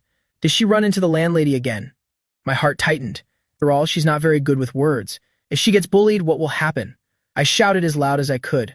Ya Qingyan, are you home? No one answered in the house. Looking down, only the snow-white slippers were left at the entrance, while her cloth shoes were gone. This girl actually dared to sneak out behind my back. Just as I was about to sit down at the table, there was a sound outside the door. Ya Qingyan walked in carrying a plastic bag. I immediately darkened my expression, pretending to be fierce as I glared at her. Where did you go? She was so scared she trembled, lowering her head and whispering. I went to buy groceries. Then, as if gathering all her courage, she added softly, Appa, you were tired yesterday, so don't go out today. I'll cook a stir-fry for you at noon. I stood frozen in place. How could her tone carry such indescribable gentleness? Is she provoking me? I immediately widened my eyes, trying to hide the strange feeling in my heart. Do you dare to lecture me now? Ya Qingyan shrank back into the plastic bag, looking frail and innocent. No, I didn't. I gave a cold laugh, my tone becoming even more arrogant. I see you haven't been beaten for a few days, so your guts have grown bigger. But after observing her for a while, I saw that besides being afraid, there was nothing unusual about her. It seems I was just being paranoid. I cleared my throat, a gaze sharp. Do you remember my requirement? Ya Qingyan nodded obediently. Yes, I must study hard. I raised my fist with satisfaction. Since I'm home, I'll personally check your studies later. If you haven't memorized it, do you see this fist as big as a sandbag? She was so frightened that she clutched the hem of her shirt like a terrified quail. I didn't bother with her anymore and went back to finish the breakfast on the table. My whole body ached so much I couldn't lift the bowl, so I had to place the bowl on the table, bending down to slurp it up like a puppy. Wherever I couldn't reach, I'd stick my tongue out to lick it, until I realized Ya Qingyan was still standing there watching me. Immediately flared up. Aren't you going to scurry into your room to study? Are you waiting for an invitation? She hurriedly said yes, tucking her neck and running off to the bedroom. I saw Ya Qingyan's shoulders shaking as she closed the door, and a hint of regret suddenly rose in my heart. Did I speak too harshly just now, and that poor girl cry? Little did I know that behind the door she wasn't crying at all, but was instead almost bursting into laughter, because the way I was sprawled on the table licking the bowl, like a little golden retriever just now, was truly beyond hilarious. She stared into the mirror, her face gradually brightening, noticing that even her previous wounds had already begun to scab over. It seemed that life really was about to get better. At the same time, I was hiding in the bathroom, grimacing from the heat of that powerful medicinal wine. This burning sensation truly felt like it was going to kill me, but as the medicine soaked into my skin, the soreness throughout my body finally began to fade. I changed my clothes and sprawled out on the sofa, waving my hand and shouting, Have you memorized it? Bring it here for me to check. Ya Qingyan obediently walked out with her book, her voice as clear as morning dew on bamboo leaves. But as she read the line about drifting together like duckweed, being a guest in a foreign land, my heart suddenly tightened. That feeling of helpless loneliness within this transmigrated timeline really pierced right through my heart. I secretly cursed the former owner of this body. He really was a piece of trash. Such a pleasant voice used to force her to use it only for crying. If I could hear it every day instead, listening to her read would be a treat. Just then, she suddenly looked up and stared at me, her gaze full of scrutiny. Appa, what does the word who mean? I gave a cold snort. Who means is swan goose. Who is just a lonely wild swan? You don't even know that. Haven't you even learned simple idioms yet? I didn't even realize it, but Ya Qingyan's eyes suddenly lit up with astonishment. I should have known. That former trashy thug could barely recognize a few words, let alone answer so fluently. In that moment, I had exposed a fatal flaw, but I still acted as if nothing had happened, urging her to continue reading. Soon after, the lesson ended, and the silence was so deep that even the cicadas seemed to stop buzzing. I looked at her frail petite figure, secretly calculating something in my mind. While she looked at me, an astonishing theory had already begun to form in her head. I cleared my throat, expressing my awkwardness as I turned away, muttering dryly, You memorized it well. Beneath her long, cascading hair, a barely perceptible smile appeared on her lips. My heart suddenly stirred, feeling that I should give her some kind of reward. You only bought vegetables this morning, less than greater than. You did well today, less than greater than. So we'll make a delicious dish for you at lunch. Less than greater than. I raised an eyebrow and asked tentatively, how about braised pork? Ya Qingyin's eyes sparkled, her voice carrying just the right amount of hesitation. But, we're out of money. I didn't tell you to pay for it. I waved my hand, suppressing the body-wide ache as I slowly stood up to go out. Suddenly, she called out, Opa, wait. I turned my head back. She whispered, I'm so tired from studying. Can I go with you? My heart skipped a beat. The refusal rose to my throat, but I swallowed it back down, unable to voice it. All right. Facing those pitiful eyes, I finally couldn't bear to say no. Let's go. I muttered 2 dry words. Inside, she was overjoyed, thinking, hee hee, I've got your number now. As long as I act pitiful, Opa can never refuse me. The moment she stepped out of the door, she still felt like it was all a dream. She could actually go out with him openly and even go grocery shopping together. Those miserable days from before were finally over. Her devilish brother had been replaced by a soul from the future. Her future was gradually becoming brighter. But a second later, intense self-doubt overwhelmed her. She was just a lonely wild swan that no one wanted. Did she really deserve this sudden kindness? She lost herself in these wandering thoughts, silently bowing her head and following behind me, heading toward the bustling market. The market was noisy and lively, chaotic and crowded. She was all too familiar with this place, where every day she had to count every penny just to save whatever she could. But just then a fashionable girl spoke in a coquettish voice to the guy beside her. Opa, I feel like eating fish. Can we buy this one? The guy smiled dotingly. Of course. Let's get this grass carp then. Ya Qingyan's eyes suddenly dimmed as she lowered her head and walked on. The two reached the pork stall, and the greasy, fat owner recognized her immediately. Oh hey, it's been a long time since I've seen you buying meat, little girl. Ya Qingyan gave an awkward smile, and the owner's eyes shifted to me, full of suspicion. Have you found yourself a boyfriend? This girl used to come all alone. He already knew very well that she had a deadbeat gambler for a brother. Seeing someone with her now, the owner guessed she must have found some tough guy to deal with her brother. He felt a bit regretful. She's such a good girl. Why would she choose someone like this as a boyfriend? Ya Qingyan's face turned bright red as she hurriedly waved her hands. No, that's not it at all. The fat owner didn't listen, giving his hand, nothing to be shy about. That scumbag brother of yours. It's about time someone taught him a lesson. This guy might look a bit strange, but he stands straight, doesn't look like the dishonest type.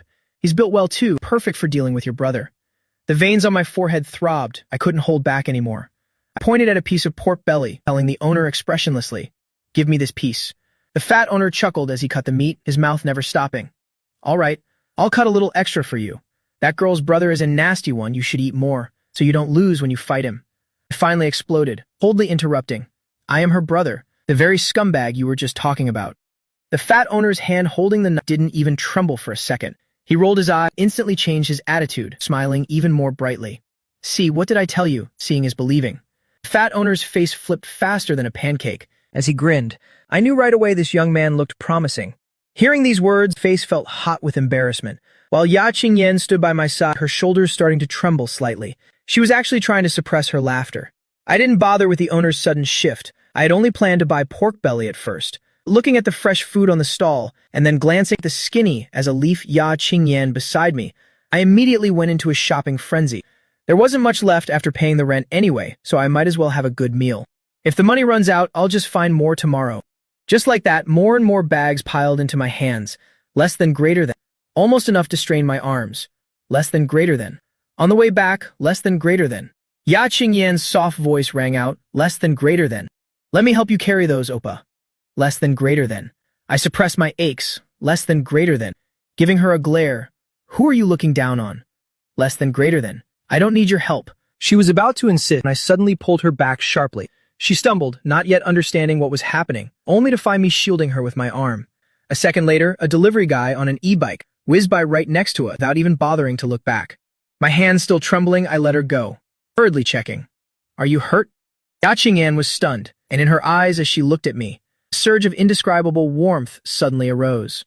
I snorted coldly, watching the bike disappear in the distance, cursing loudly.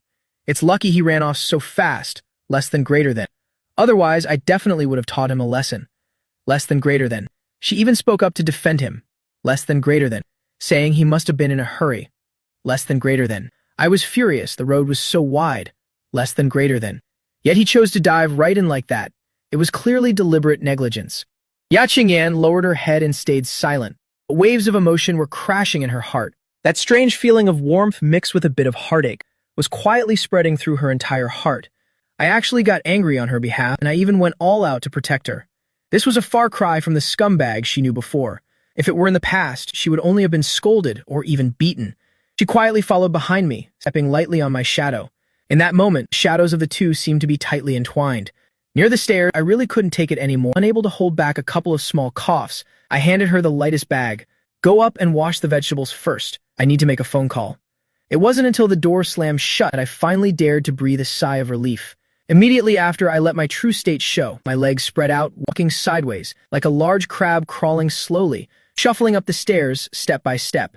I had no choice. My legs, smeared with medicinal wine, were in agonizing pain, less than greater than, especially when I had to lift them.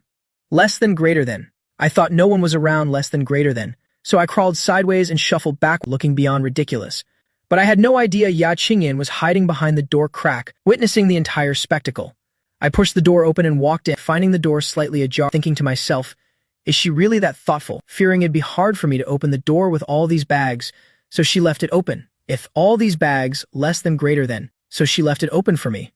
Less than greater than. I nodded slightly. Less than greater than, thinking she actually knew how to care for someone. Less than greater than. Upon entering the kitchen, I snatched the vegetables from her hand, pushing her out. With your poor skills, go somewhere else and read your books. When I started, I gave it my all, applying all my skills from back in the day. Sweet and sour ribs, crispy fried pork, steamed fish, garlic shrimp. My movements were swift and precise. My knife skills in pan tossing were so skillful, they looked like something out of a movie. Ya Qingyan stood nearby, looking on in utter amazement. With such a huge contrast, didn't I realize I was exposing my flaws? However, I remained completely unaware, feeling smug as I thought, I'm only using 60% of my power. This is more than enough to fool her. Ya Qingyan's cooking skills were truly terrible. Food she prepared could even rival the old lady from the orphanage years ago. That old lady was very kind indeed, but she was a real nutrition fanatic, never using a single grain of salt when cooking, always saying it was to prevent high blood pressure. In the orphanage, the oldest kid was only 16. It really was way too early for health regimens. It was for that very reason that in my past life, I devoted myself to studying cooking. Right now, while busy in the kitchen, I was also racking my brain to hide my slip-ups. I just picked up a few tricks recently. Cooking this bunch of stuff took no small amount of effort. I slammed the table, deliberately acting like a menacing demon. Even if it's not good, you have to eat it all. Less than greater than. Otherwise, you're showing me no respect. Less than greater than. I habitually raise my fist. Less than greater than. You know what the consequences of disrespecting me are, right? Less than greater than. Ya Qingyan shrank back in fear. Less than greater than. Bowing her head and murmuring her obedience. In my heart, I was smug, thinking my acting skills were perfect. But little did I know she was glancing at the tuft of hair sticking up on my head, secretly laughing at my naive acting, wondering how much longer I could keep it up. If Oppo wants to put on a play, then I'll just have to play along with him. Ever since her foster parents passed away, this was the first time she'd eaten so many meat dishes. The sweet and sour ribs were so tender they fell off the bone. The crispy fried pork had the perfect balance of sweet and sour, and the steamed fish was incomparably fresh. Watching her gobble it down like a whirlwind, to the point her small belly became slightly rounded, I was actually secretly adjusting the amount of food. Seeing her eating so happily, I actively slowed my own eating. By the time the dishes on the table were licked clean, Ya Qingyan contentedly ran off to wash the dishes. I sprawled out on the sofa, my mind already drifting toward the future. Ya Qingyan was about to enter the 11th grade, and the tuition for one semester was over 3,000 yuan. This amount for me right now was truly a massive burden. This body had only graduated from middle school, and in a city full of talent like Donghai, finding a stable job was harder than climbing to heaven. Working as a delivery driver was too competitive, and manual labor wouldn't last forever. I weighed my options carefully and decided to try my luck at the food street tomorrow. With my solid cooking skills, even if I had to start as a kitchen assistant, there would surely be an opportunity to change my life. With a plan in mind, only then did I feel exhaustion wash over me as I lay on the bed and fell into a deep sleep. The summer cicada buzzed incessantly, while in the next room, Ya Qingyan, having eaten so much, also felt drowsiness immediately take hold. While dreaming, she felt as if she'd returned to when she was 8, the most carefree time of her life. Mother sat at the head of the bed, her eyes curved in a smile less than greater than, her kind smile like a refreshing clear stream. Less than greater than. Mom, is a name just a symbol? Less than greater than. Gu Qingying smiled and stroked her head. less than greater than, her voice gentle, less than greater than. But Ya Qingyin didn't know then, less than greater than, that the meaning hidden behind each name was far weightier than just a simple symbol. It turns out a name isn't just a title, but also carries all the expectations and lifelong blessings of one's parents. Ya Qingyin lay curled on the bed in the rented house, recalling the words her mother once tenderly told her. Learn to use your ears, to listen to all the beautiful things in the world. Now rubbing her small, full belly, she thought that perhaps this was the happiness her mother spoke of. Tears still flowed, soaking her pillow. I slept straight through, losing track of everything, and when I woke up, it was already 4 p.m.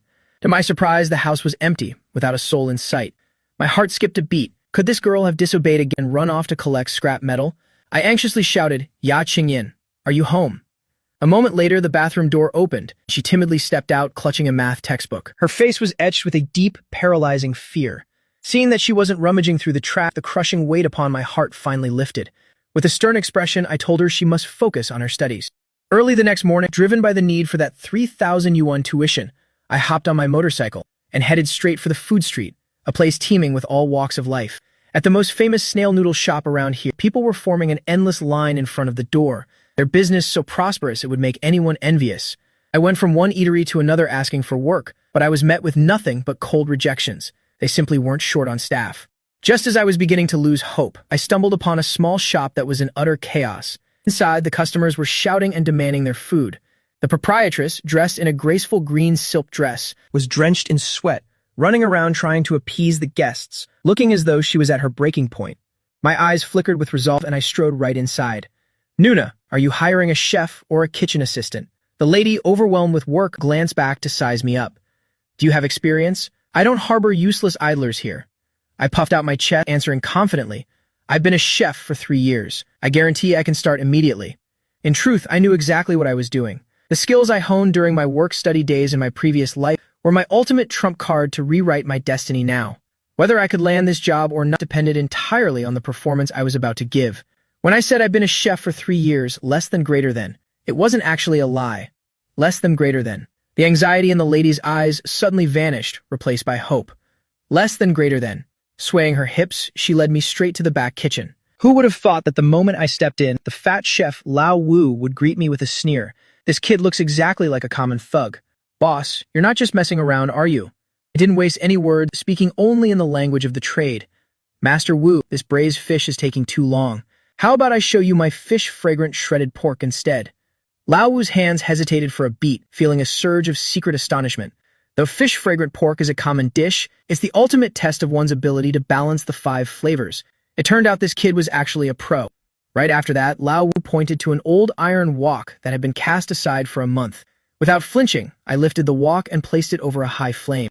Instantly, the fire flared up violently, heating the wok until red to burn off the residue. Seasoning, stir-frying, deglazing, every single movement was as smooth as flowing water and drifting clouds. Not a single motion was wasted. Lao Wu stared in absolute disbelief. He immediately declared, "Boss, this is the one." The boss felt a wave of relief wash over her, beaming with a wide smile. "Work hard. I'll make sure your salary is more than fair."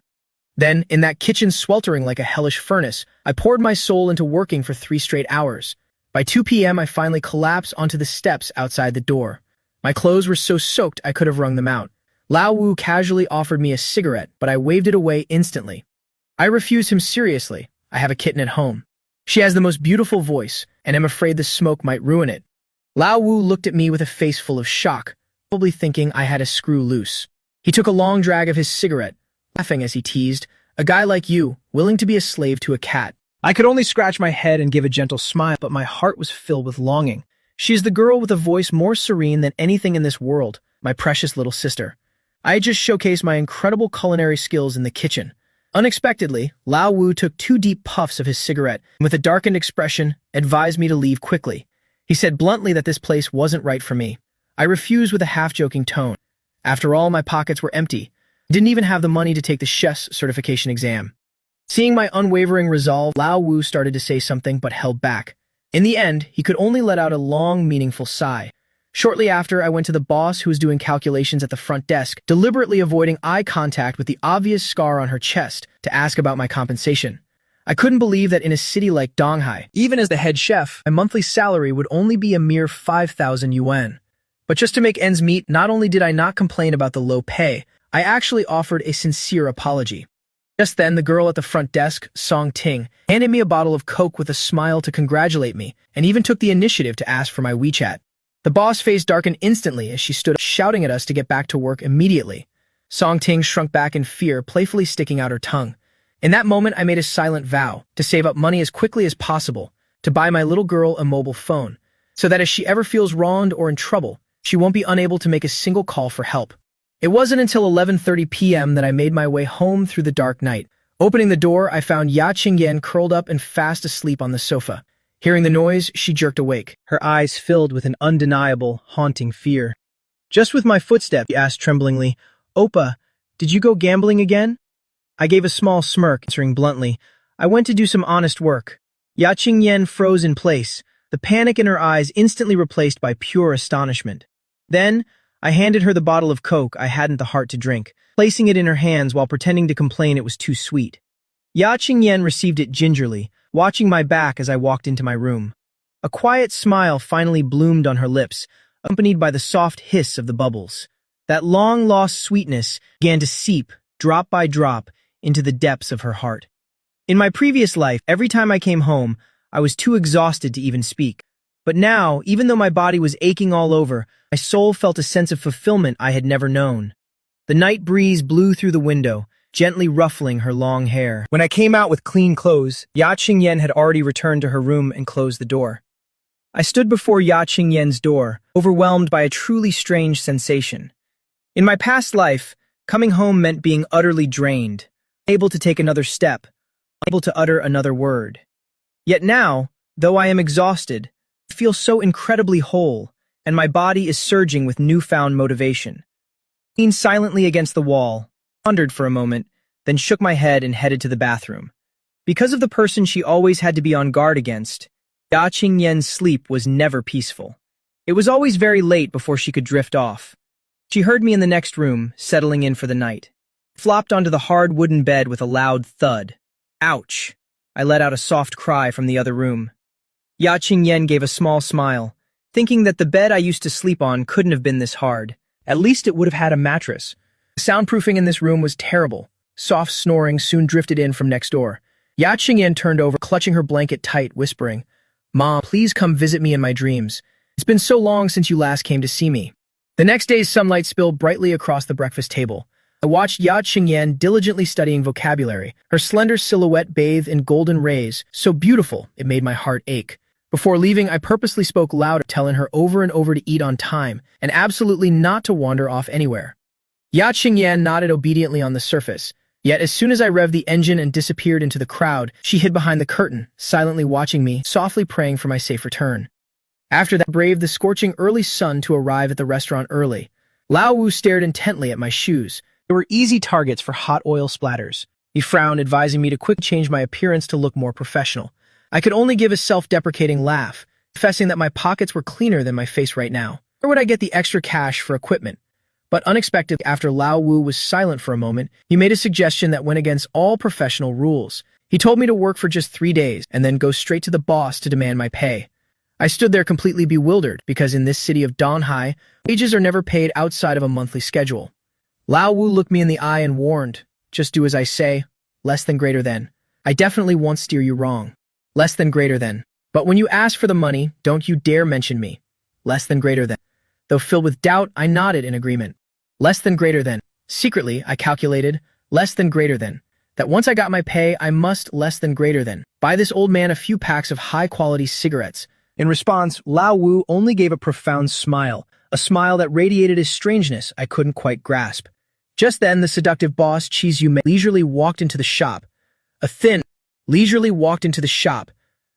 pink silk dress clung tightly to her figure, highlighting her incredibly fiery curves. Even Lao Wu's gaze couldn't help but steal a glance over there. I lowered my voice, teasing, "Master Wu, I didn't know you liked this type." Lao Wu's face turned red as he feigned anger, scolding, "You youngsters don't know the charm of a mature woman. What the hell do you know, you brat?"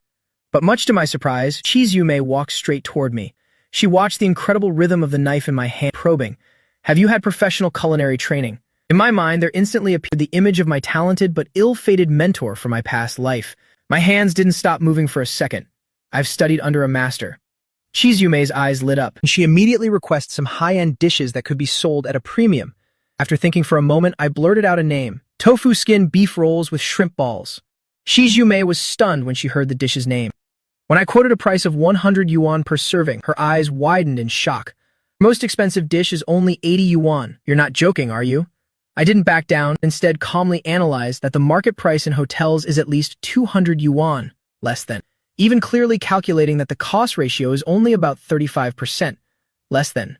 Lao Wu stood nearby with a grim face, less than, constantly using the increased workload as an excuse to pour cold water on the idea. Chizumei looked at my confident face, hesitating. Little Mu, can you actually do this? My lips curled.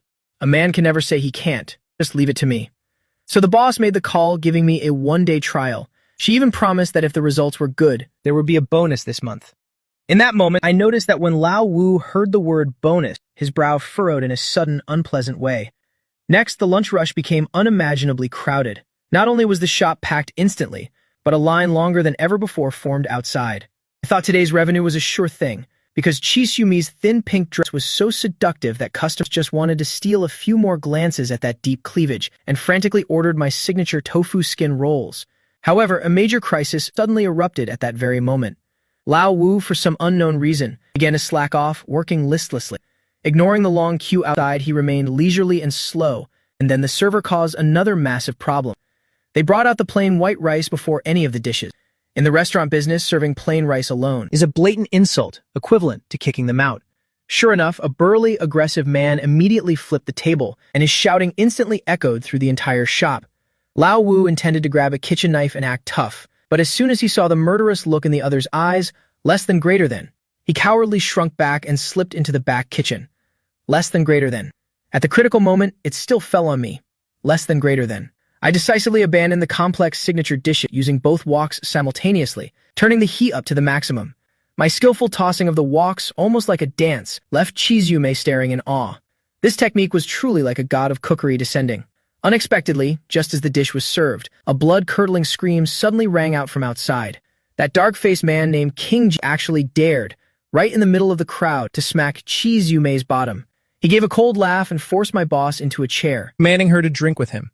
His lackeys nearby even kicked over chairs, their eyes filled with malice, standing ready to trash the shop if they weren't obeyed. The customers nearby wanted to step in to help, but were held back by their friends. Don't touch them, those are Sun Hao's men. Sun Hao, the one who took advantage of the Bai family's downfall, to aggressively seize territories, a real ruthless thug.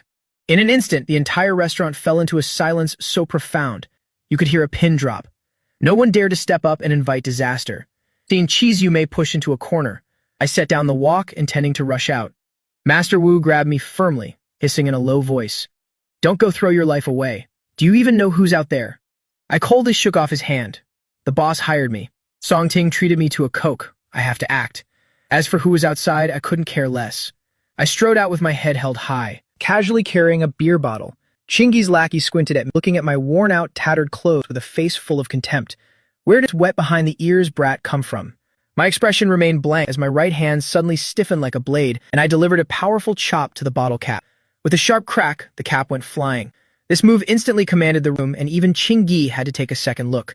Yet I didn't stop there, thrusting the entire bottle into my mouth. With a sudden burst of power from my wrist, a violent whirlpool of beer instantly surged inside the bottle. I dared to perform a tornado chug right in front of them.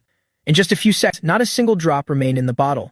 Next, I grabbed a second bottle, my entire body radiating a murderous aura that chilled the bone. Chingy's eyes shifted slightly as he stared intently at the calluses on my hands. This old fox heart suddenly skipped a beat, less than greater than. Convinced that I wasn't just some street brawler, less than greater than, but a desperate man with nothing to lose. He took a sip of his drink, tacitly acknowledging my display of defiance. Nevertheless, I stood tall with my back straight, my gaze eerily calm. The aura emanating from my very core made these seasoned gangsters, who had spent years in the underworld, feel a shiver run down their spines. It took me 10 seconds to finish the third bottle, and just as I was about to reach for a fourth, a lackey stopped me. That's enough, kid. There's no future in being a chef. Why not come work for our boss Hao instead? Shut up! Chinga barked a command, frightening the lackey so much he immediately shrunk back. I was secretly surprised as well. Could the boss Hao he mentioned be the same Sun Hao who once wanted me to be his debt collector? Before I could process it, Qingge actually paid the full bill and swaggered out with his men. The crisis was finally over. In the days that followed, business boomed incredibly. Not only did Lao Wu work his heart out, but the dishes I made with my own hands were in such high demand, customers were fighting over them. Revenue instantly doubled. Unfortunately, due to the non-stop work, the 40-degree heat caused Lao Wu to suffer from heat stroke. I could only grit my teeth and carry the burden, doing the work of 2 people, all by myself.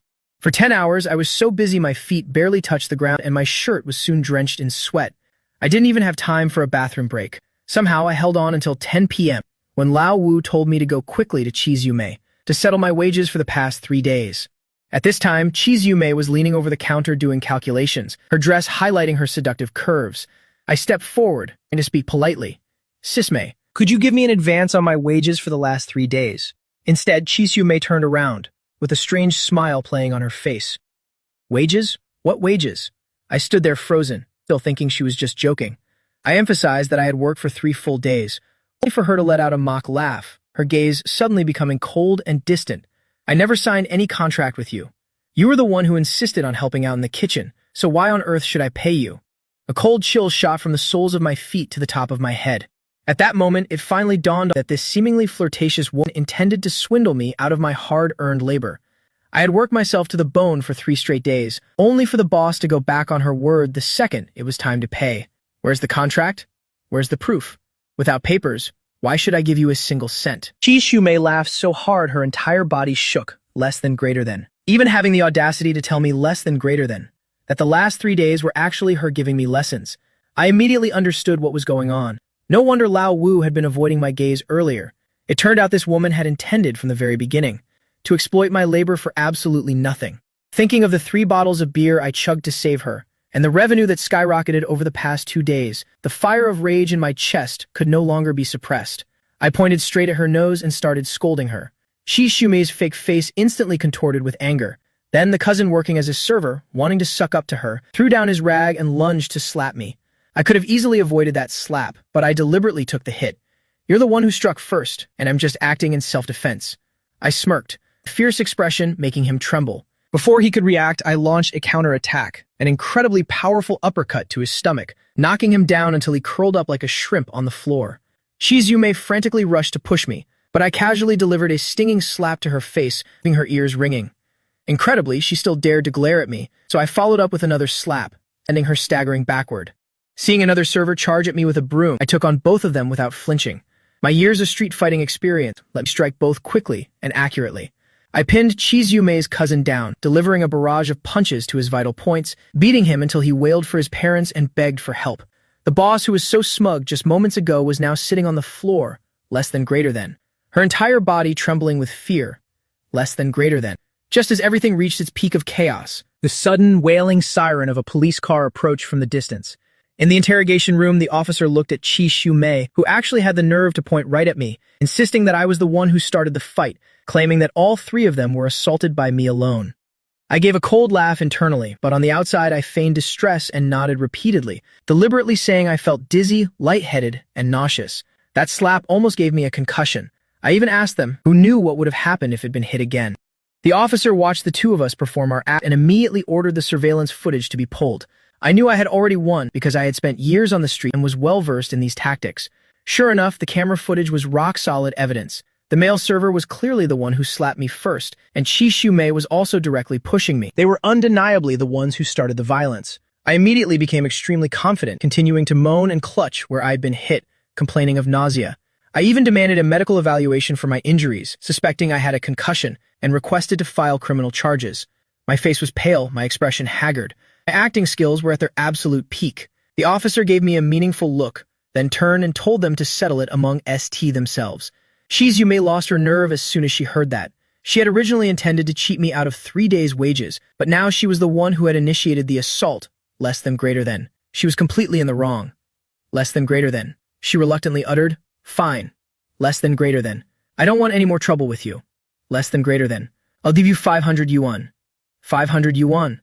Less than greater than." I spread my 5 fingers and waved them in her face, less than greater than, giving a cold laugh. 5,000. Less than greater than. You're a real shark, aren't you? Chishume exploded in anger. I feigned another urge to vomit and collapse weakly onto the floor. I need to go to the clinic. I'm sure I have a concussion. She never could have imagined that during a fight I was as fierce as a wolf, yet when it came to acting, I was no different from a top-tier movie star. Just as her hands were shaking with rage, less than greater than, her phone suddenly rang. Less than greater than. She answered it. Less than greater than. And on the other end was Lao Wu's panicked voice. Boss. Less than greater than. This is bad. Less than greater than. Someone smeared rotten durian all over the front of the shop. The stench is absolutely lethal. Chishume immediately glared at me with pure malice, roaring. Was this your doing? I put on an innocent face, weakly countering. The heavens are watching and society has laws. Do you have proof? Officer, I want to sue her for defamation. Meanwhile, on the other end, Lao Wu was still desperately shouting that if more waste was dumped tomorrow, their business would be completely finished. Chishume was so angry she nearly coughed up blood, finally begrudgingly transferring 3,500 yuan to me. In her heart, she must have been green with regret. The first time she tried to cheat someone, she had suffered such a painful fall. Having received the money, I was immediately revitalized, profusely apologizing to the officers, even feigning a sincere promise in the future, no matter what happened, I would absolutely not be so impulsive again before leaving the station. I hailed a taxi and rode off swaggeringly, as if none of that had ever even happened. However, what I didn't know at all was that some things had only just begun. I stepped out of the police station and promptly made a call to Song Siwen. It's done. Meng Zi, everything's taken care of. Pull the men back. Then I scanned a QR code for a public bike. I strolled back to the alley behind the restaurant to retrieve my motorcycle. I sat on the seat and conveniently transferred 500 yuan to Song Siwan as a reward for his help to Song Siwan, as a reward for his hard work today. I knew deep down, if that boss was heartless, then she shouldn't blame me for being ruthless. When civilized methods don't work, I'll resort to the tricks of a rogue. Even without Song Siwan's help, I could have gotten the money back by being stubborn for a few days. But I insisted on finding him, actually looking for a subtle way to give him some food money. I was just afraid this kid would starve himself to death. Unexpectedly, Song Siwan immediately called back via video, showing a very joyful face on the screen. His bald head leaned close to the lens and shouted "Big Brother" at me, completely ignoring the looks as if he were a fool from the people sitting and browsing the internet nearby. I scolded him irritably. You've already slipped into the internet cafe. Go get a meal since you have the money. Be decent. Don't always think about buying random things. Stop watching those trashy movies. Song Siwan chuckled. I got it, Brother Moo. Empower leveling here, getting to play and making money at the same time. After hanging up, I started the motorcycle and headed straight home. It was 2 a.m. when I got back. I thought Yak Xingyan was already fast asleep, so I deliberately stepped lightly, tiptoeing up to the second floor. The moment I pushed the door open, the expected darkness did not appear. Warm yellow light filled the space. In the living room, Yak Xingyan, wearing an old dress, was quietly sitting on the sofa reading a book. I suddenly froze, instinctively blurting out, "Why aren't you asleep yet?" "Because you hadn't come home yet." She closed the book, her voice as light as a breeze. Immediately after, I felt her gaze sweep across my face. In that moment, a strange sense of guilt rose in my heart. After all, it was 1 against 3 tonight. My face must be bruised and battered right now, looking utterly pathetic. All sorts of thoughts couldn't help but pop into my head. Would she think? I'm still the same scumbag who only knows how to fight. Is she feeling afraid? A deathly silence fell over the living room. A surge of groundless irritation suddenly rose within me. It's so strange. Why should I care about her opinion? I just need to support her until she finishes university. Pay off all the debts that bastard left behind, and from then on we go our separate ways, no longer having anything to do with each other. I saw her nervously clutching the hem of her shirt again. I let out a self-deprecating smile, turned around and walked straight toward the bedroom, thinking she's so afraid of me, she probably won't even dare to invite me to her wedding in the future. That! Her voice rang out from behind again. At this point, I was both tired and hungry, so I snapped without even turning my head. Did you go out and fight with people again? Don't hit you. There was silence for 3 whole seconds behind me. Then I heard her weak defense. I didn't mean that. I interrupted irritably. Just what? Listen carefully. I don't care what you think. Once you finish university and earn 1,000,000 yuan to pay me back, then let's never see each other again in this life. Having said that, I continued walking. But right then, Ya Qingyan suddenly mustered all her courage and rushed over, grabbing the hem of my shirt. I turned my head abruptly. What now? I'm in a very bad mood today. Don't loiter in front of me. I pretended to raise my fist. Is your skin itching because you have been beaten in a few days? She instinctively shrank her neck, her whole body trembling, but her fingers clutching my shirt resolutely refused to let go. She kept her head down, her voice as tiny as a mosquito's hum. I just wanted to ask if you've had dinner yet. In that very moment, all my shells and defenses completely crumbled. My mouth hung open, unable to utter a single word. Only one thought remained in my heart. Muga, you really deserve to die. Just my stomach very inconsiderately let out a loud rumble. From the time I ate at 10:30 a.m. until now, I hadn't even had a chance to drink a sip of water. Yaxingyan said softly, "You must be exhausted. Sit down on the sofa and rest for a bit. Let me go into the kitchen and cook a bowl of noodles for you." I stood rooted into the spot like a statue, staring blankly as she walked into the kitchen, hearing the flickering sound of the gas stove. When I slowly dragged myself to the sofa to sit down, my heart suddenly jumped. Wait! Ya Qingyan's attitude toward me has truly changed completely.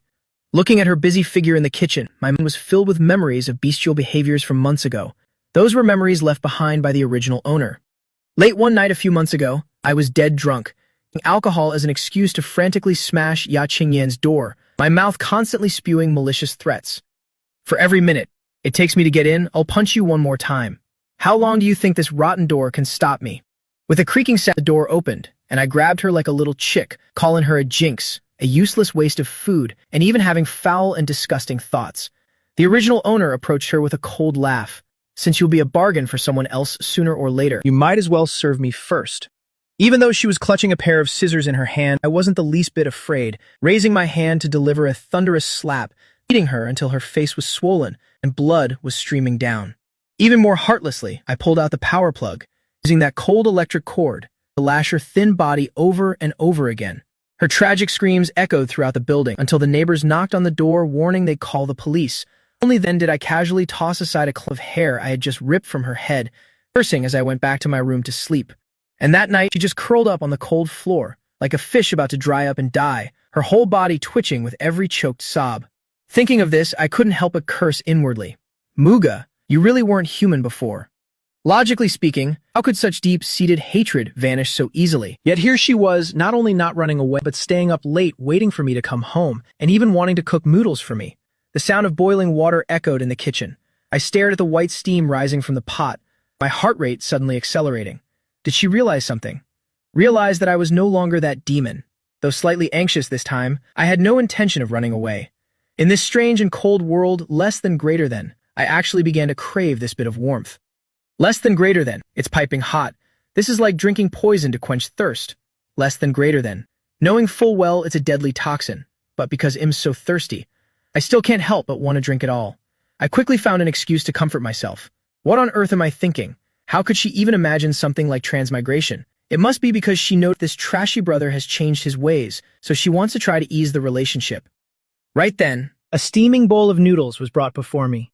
In the clear broth was plump, soft-boiled, sunny-side-up egg, garnished with some green onions and cilantro. The rich aroma hit me right in the nose. I picked up the chopsticks and took a bite. It tasted surprisingly good. Then Ya Qingyan went back into the kitchen to get a glass and casually open the refrigerator. What was inside was the bottle of Coca-Cola I had bought. She poured the half-empty bottle into a glass and brought it to me. Although the fizz had long since vanished, but the subtle sweetness sliding down my throat soaked deep into my heart. I quickly finished the noodles, intending to stand up and take over the dishwashing. Unexpectedly, Ya Qingyan had already quickly cleared the dishes away. Looking at her busy figure, I felt a strange sense of warmth in my heart. This girl is so sensible, it's heartbreaking. It truly gave me an illusion of family. After showering and lying in bed, less than greater than, I thought today would end peacefully like this. Less than greater than. Knock, knock, knock. A knock on the door suddenly sounded. My heart skipped a beat. Isn't this progression a bit too fast? To avoid being exposed, I deliberately yanked the door open, putting on a ferocious face and growling. "What is it? I'm about to sleep. If it's nothing important and you dare disturb me, watch out or I'll beat you to death." I saw her so frightened her whole body was shaking, her fists clenched tight, her eyes filled with bone-deep fear. But even being that scared, she refused to leave. It took her a few seconds to regain her composure before slowly opening her trembling hand.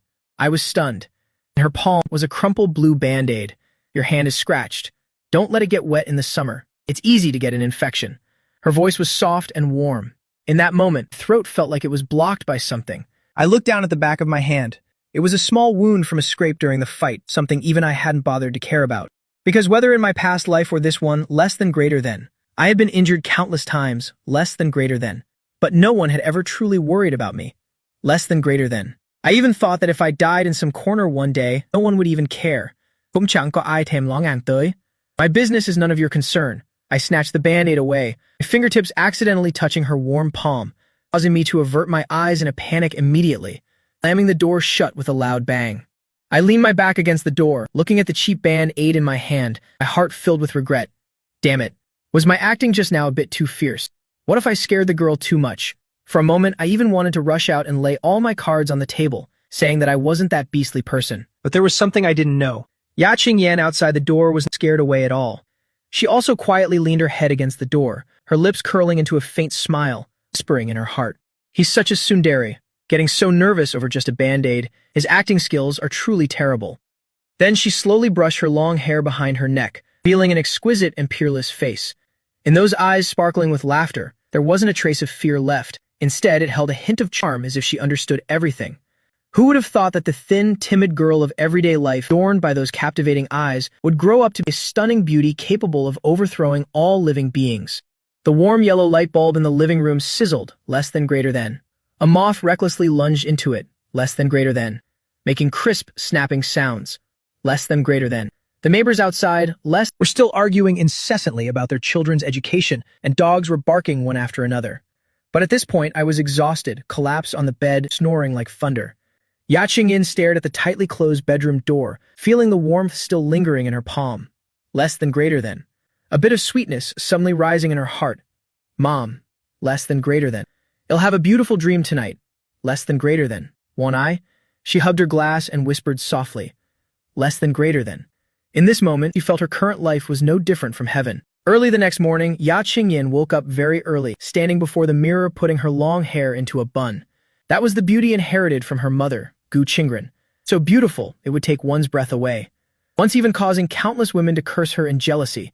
But as soon as she heard movement from my room, she immediately let her hair down, hiding that beautiful face that could cause calamity for the world. I rubbed my eyes and walked out of the room, prominent blue Band-Aid on my hand, making Ya Qingyan lower her head and chuckle. I deliberately kept a stern face as I sat down, my tone still stiff, but with several degrees less than the usual ferocity. Bring that book over here when you're done studying. I want to check your progress. Ya Qingyan obediently brought the book over, her clear voice echoing throughout the house. The patterned lute for no reason has 50 strings. Each string and each fret brings back a youthful year. Master Zhuang was confused by his morning dream of a butterfly, less than greater than. Emperor Wang's spring heart was entrusted to the cuckoo, less than greater than. Hearing these lines, my whole body shuddered. Zhuangzhou's butterfly dream. Was it Zhuangzhou becoming a butterfly, or was a soul from another world like me dreaming of Muji's life? The sense of being torn as reality and illusion intertwined immediately made my scalp go numb. I shook my head vigorously, trying to dispel that absurd thought. But seeing her lips move slightly, listening to that voice as round as jade, I unconsciously became enchanted. It's so beautiful. I really wanted her to keep reading like that forever. Just as that thought flickered in my heart, I immediately cursed myself. Muge, you really are a pervert. I coughed twice to clear the embarrassment, my eyes glancing at the textbook in her hand, my eyebrows suddenly furrowing. You're only in 10th grade. Where did this 11th grade book come from? Ya Qingyan answered in a small voice, explaining that the school teaches very fast, and the entire curriculum must be completed by the end of 11th grade. Just be completed by the end of 11th grade. My heart tightened, calculating it. This girl hadn't gone to school for 4 months straight. It's summer break now. Other kids are buried in extra classes. But what about her knowledge gaps? Who would believe that I bought enough meat and vegetables for 3 days, less than greater than, only for this one girl to finish it all by herself? Less than greater than. Looking at the empty refrigerator, less than greater than. I was stunned for a moment. At this time, Ya Qingyan was hanging her head low, her fingers frantically clutching the tattered hem of her shirt, less than greater than, only wishing she could find a hole to crawl into. Less than greater than. It's over, I've been caught being a glutton. Less than greater than. It's so embarrassing. Hearing the grievance in her heart, I suddenly snapped out of it. Far from being angry, I felt extremely pained. This poor girl had been malnourished for a long time, and she's at the age of growing. How hungry must she have been to eat this much? I looked down and calculated the 3,000 yuan I just received, deciding to withdraw 1,000 yuan first, not just to buy meat for her nourishment, but also to get her some decent clothes. And while I'm at it, buy a cheap phone. No matter how hard it is, I can't let the child suffer. No matter how poor we are, education can't be neglected. Even if I have to start delivering goods or doing backbreaking work tomorrow, less than greater than. I must let this girl live like a normal person.